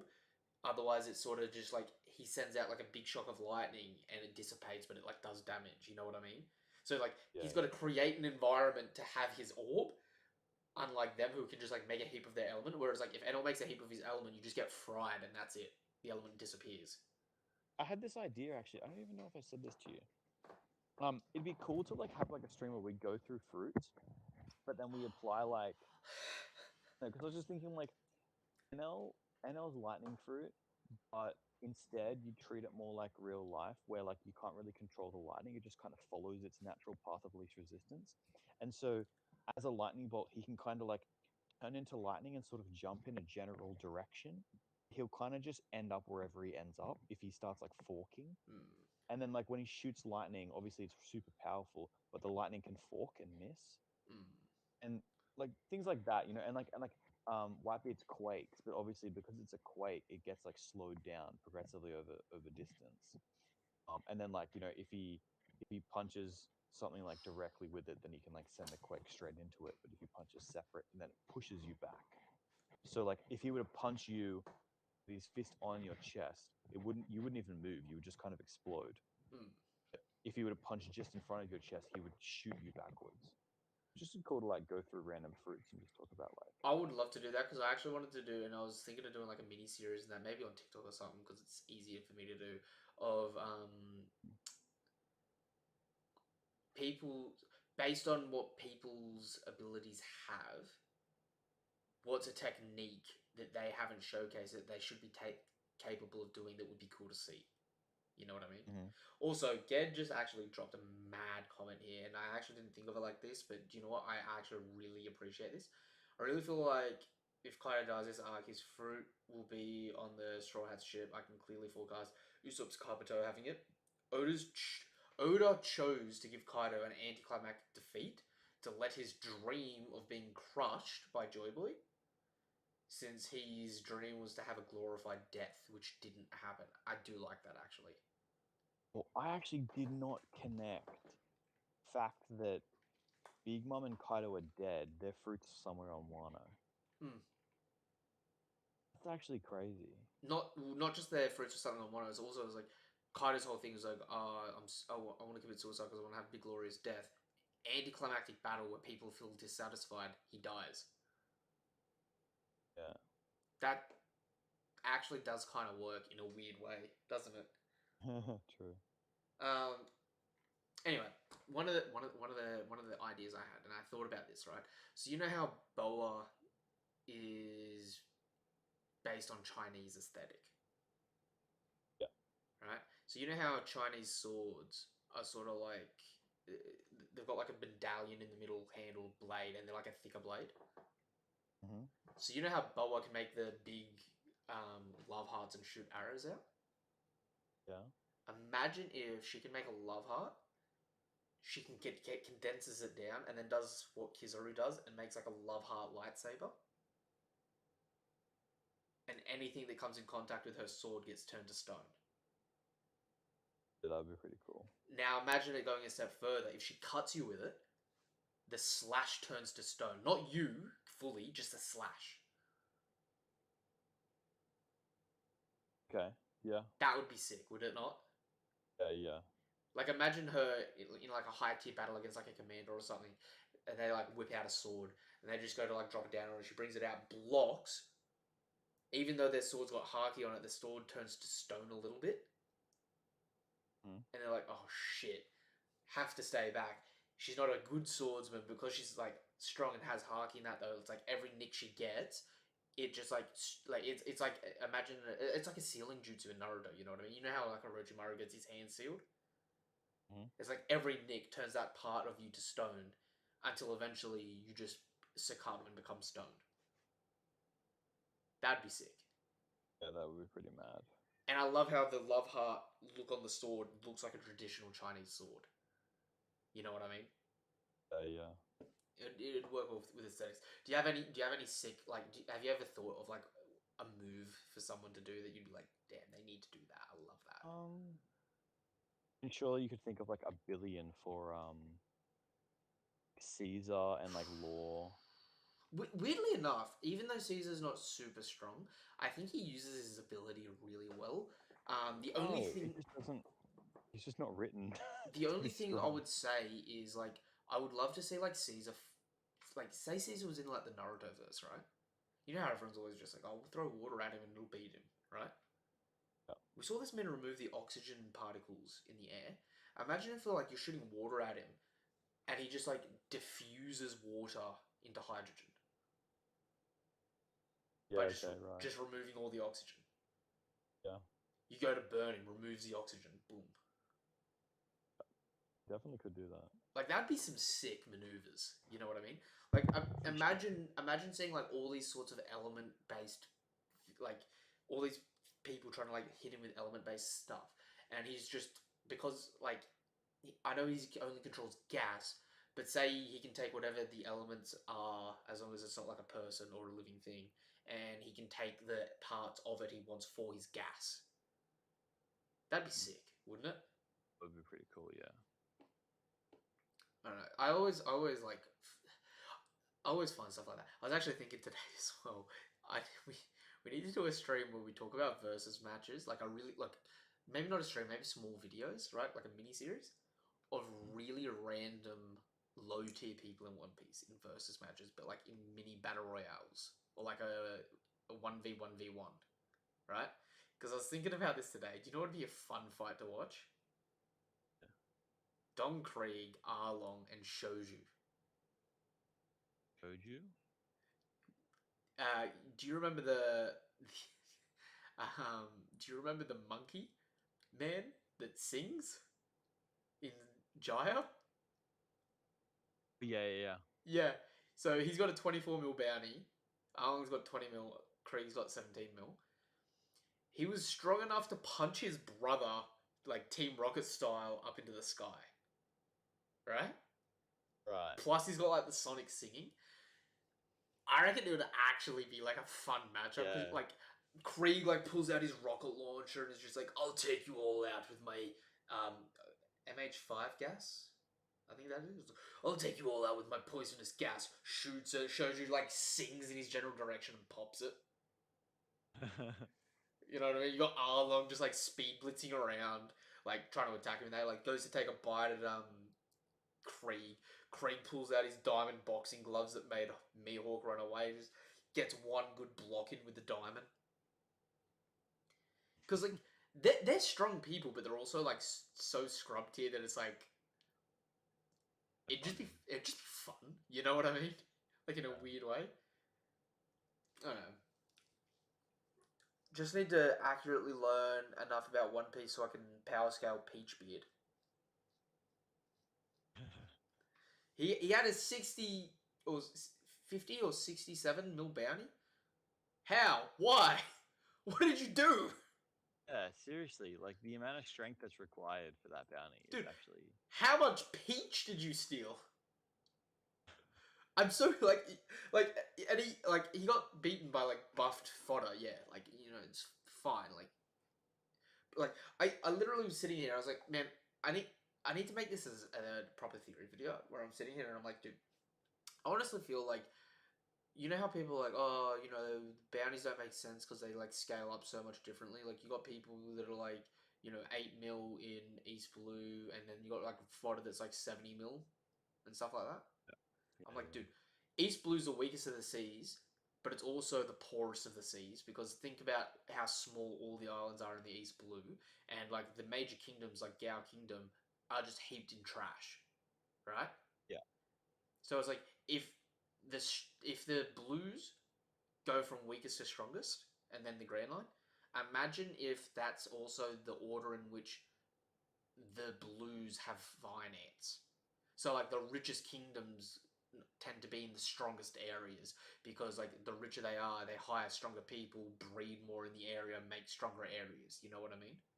yeah, that's fair. So it's like it's not necessarily that like Peachbeard is anything more significantly stronger than say Arlong or Krieg. It's just he lives in a richer part of the ocean where people Yeah, don't like crime as much, so they're willing to pay more to put bounties on people in that area. yeah, Definitely would be interesting, wouldn't it? yeah. Like, It's definitely possible. dude, it's like say you had like a dude with a shoot stick, right? I'm not saying the G word on stream. I'll get in trouble from YouTube apparently. Um, got a shoot street stick, right? And he's in a city versus in a desert. I'd pay more to get him out of a city than I would a desert, wouldn't you? Yeah, yeah, yeah. So yeah, it'd be funny. Anyway, we should wrap the stream up there. We've been going for I've been going for 3 hours now. I don't care how Kaido was defeated. Oh, I didn't care how Kaido was defeated, and I love it. I mean, do you know what, Ged? If you love it, good for you. I don't dislike it. I enjoyed everything that's happened so far. I just was like, part of me was like, it didn't feel like we're over yet. You know what I mean?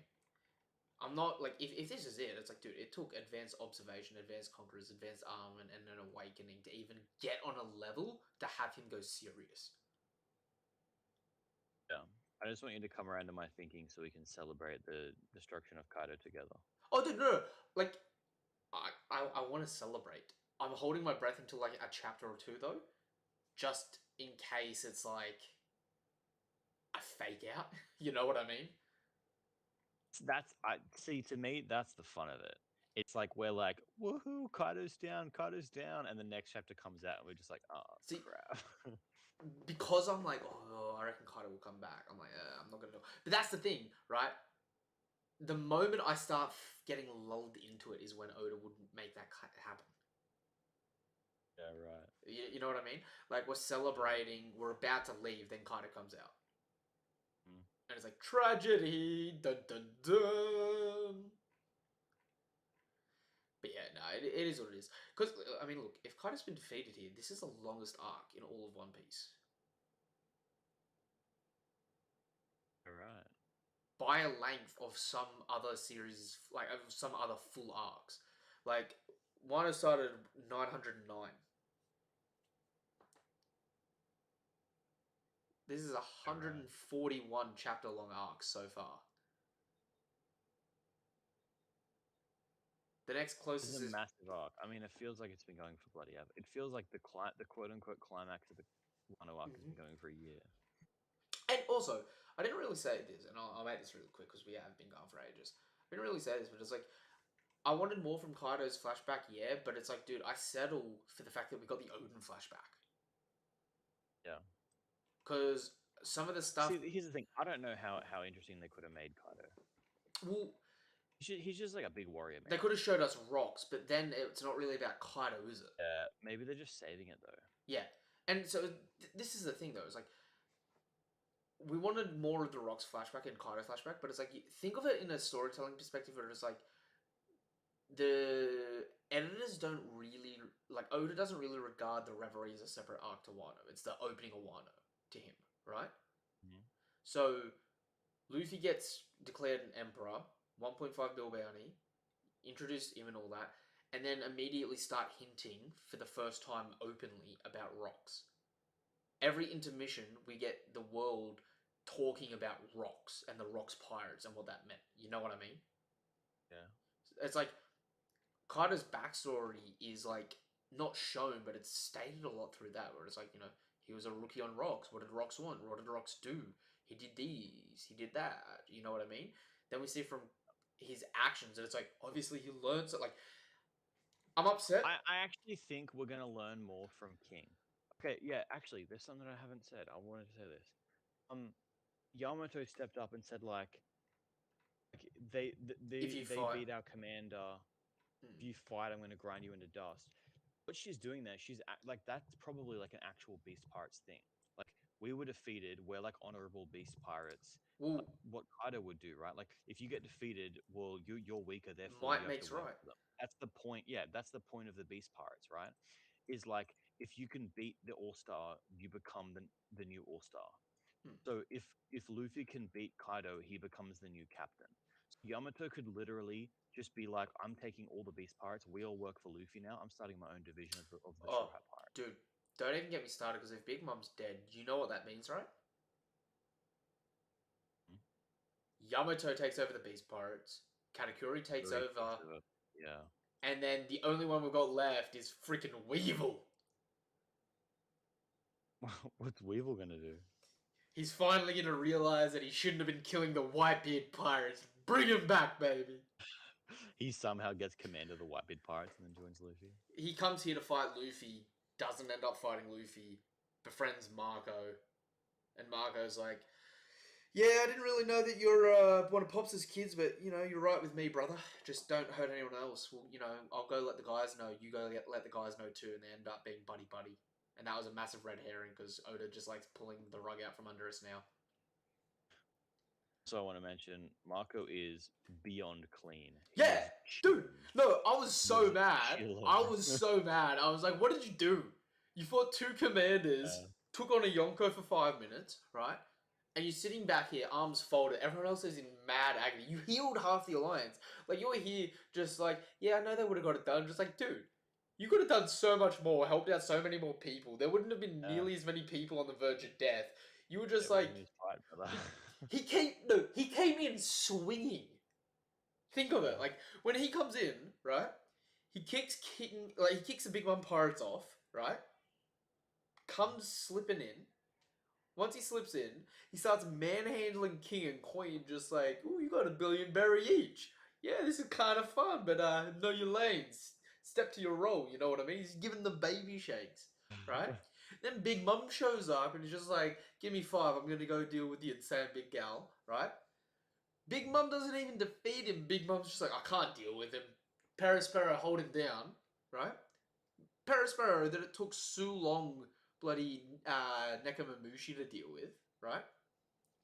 Marco bloody plays with him for 5 minutes and he's like, yeah, I'm gonna leave you and I'm gonna go do some other stuff. You know what I mean? It's like, Marco was a menace this Yeah. whole arc and he just hasn't done anything. But the funny thing is, he's more clean here than he was at Marineford. Legit.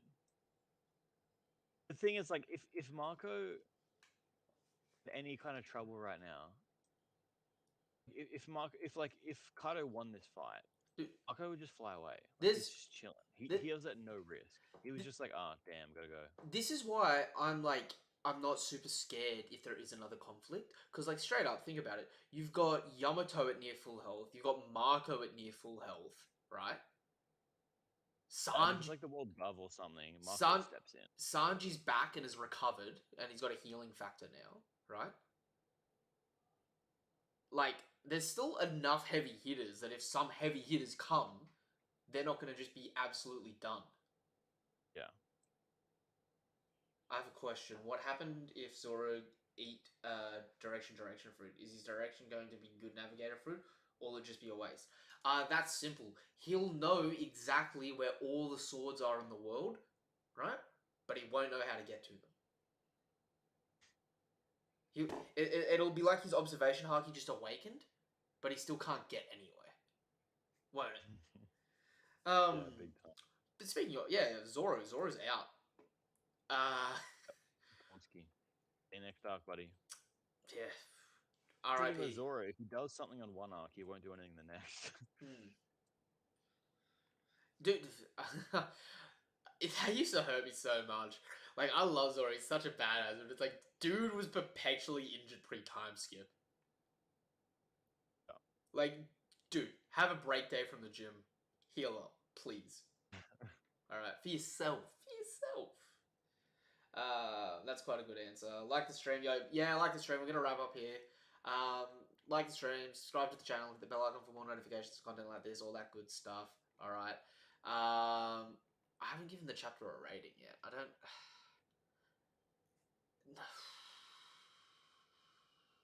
When I first read it, I How was gonna. hard are we judging now?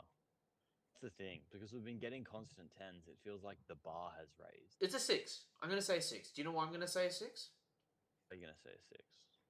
To me, an average chapter is a 5 or a 6. A 6 is like a positive average, where it's like plot moved. 5 would be like plot didn't move, no different. You know what I mean? What would have to happen to be under a 5? Slowly damaging the story or damaging the narrative, like plot holes, inconsistencies, betrayal of character. Would you not consider the no one hearing the Onigashima land a plot hole? I don't know yet. We've got to, you know, get through with the people in that. You know what I mean? Because I was gonna say 5. because like I was gonna say like he basically it was like pretty much what you'd expect from the chapter. yeah, Like nothing really that you didn't expect to happen happened.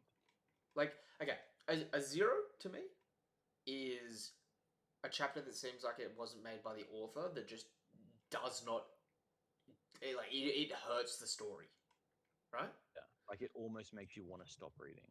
Yeah. One, I'd say, is a fundamental cardinal sin of storytelling or utter betrayal of one of your lead characters, right? Like if Zoro just decided to wake up and kill Luffy for no reason, I'd be like, that makes no sense. That's a 1 out of 10. You know what I mean? Yeah. Right? 2 out of 10 is 0 is impossible in that case. yeah. A 2 out of 10 is sort of like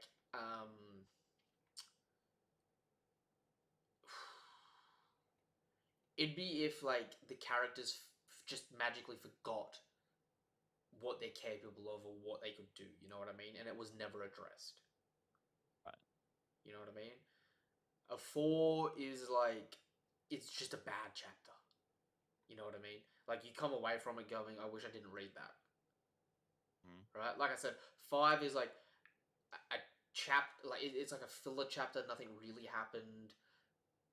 Say nothing happens at all to progress it. So it's like this beginning of the chapter and the end of the chapter. Essentially, nothing happened in between. 6 is like the exact same thing, except for one thing happened to sort of progress the story a bit. You know what I mean? Okay. A 6 is like a 7 is like I enjoyed the chapter. It had some cool things in that. It just wasn't that special. And 8 is like I really like this and this chapter, but it was missing character, or it was missing good action, or it was missing like a good reveal. I think to me an 8 is a good chapter, like a real good Yeah, chapter. a 9 But like not exceptional. a 9 is like a mad reveal or a series of mad reveals, right?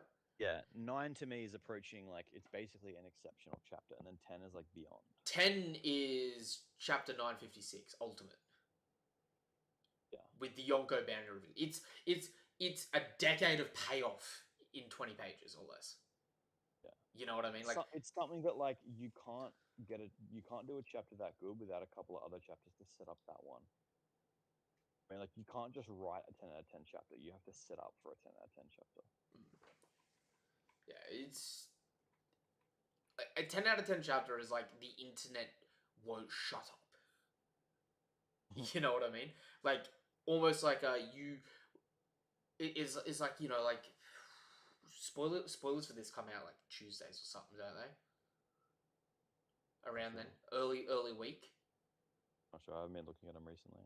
No, but it's like when they like you tend to know when they start to pop up because certain people talk about them, and you're like, okay, I gotta ignore this. You know what I mean? Yeah. So it's like that happens sort of mid early week, and that it's like a 10 out of 10 is on the like the day after like the day or 2 days before the official chapter drops. You're like getting cryptic messages like you need to stay off the internet this week. It's like, oh, okay. Yeah.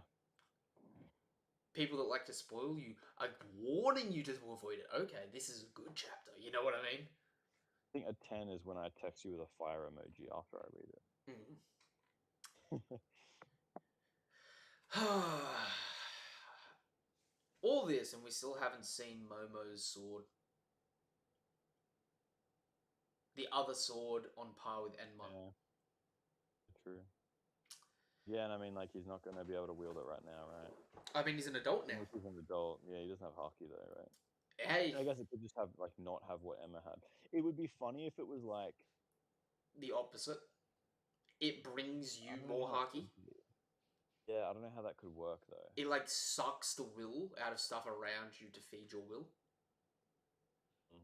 So like when Odin had both, he's like got one sword that sucks all of his will out and another sword that fills his will, and it's just like it was as if the swords had no powers. It just like countered each other, just like yeah, I'm just a badass. I have a question. What happened to Zor? Oh, okay, I already answered that. Yep. React to 333 Vil video on theory that he uploaded 2 days before. I'll have to check that out. I don't know if I'll do a reaction on YouTube. I might do if you want me to do a reaction on it, I might do it or suss out what it's like and see whether or not I'd be able to upload it or not. Certain people with their theories and that get precious if people react to it because it's sort of like sometimes people feel like it's stealing content and that. You know what I mean? I get you. Yeah. I love how, and I know I said this before, I'm just going to wrap the stream up with this. I love how the Vince Smokes made it from Cacao Island to Whole Cake Island. Something that took the Sunny with like coupe de bursts and that going full speed with the best helmsman in the world almost a full day to do, right?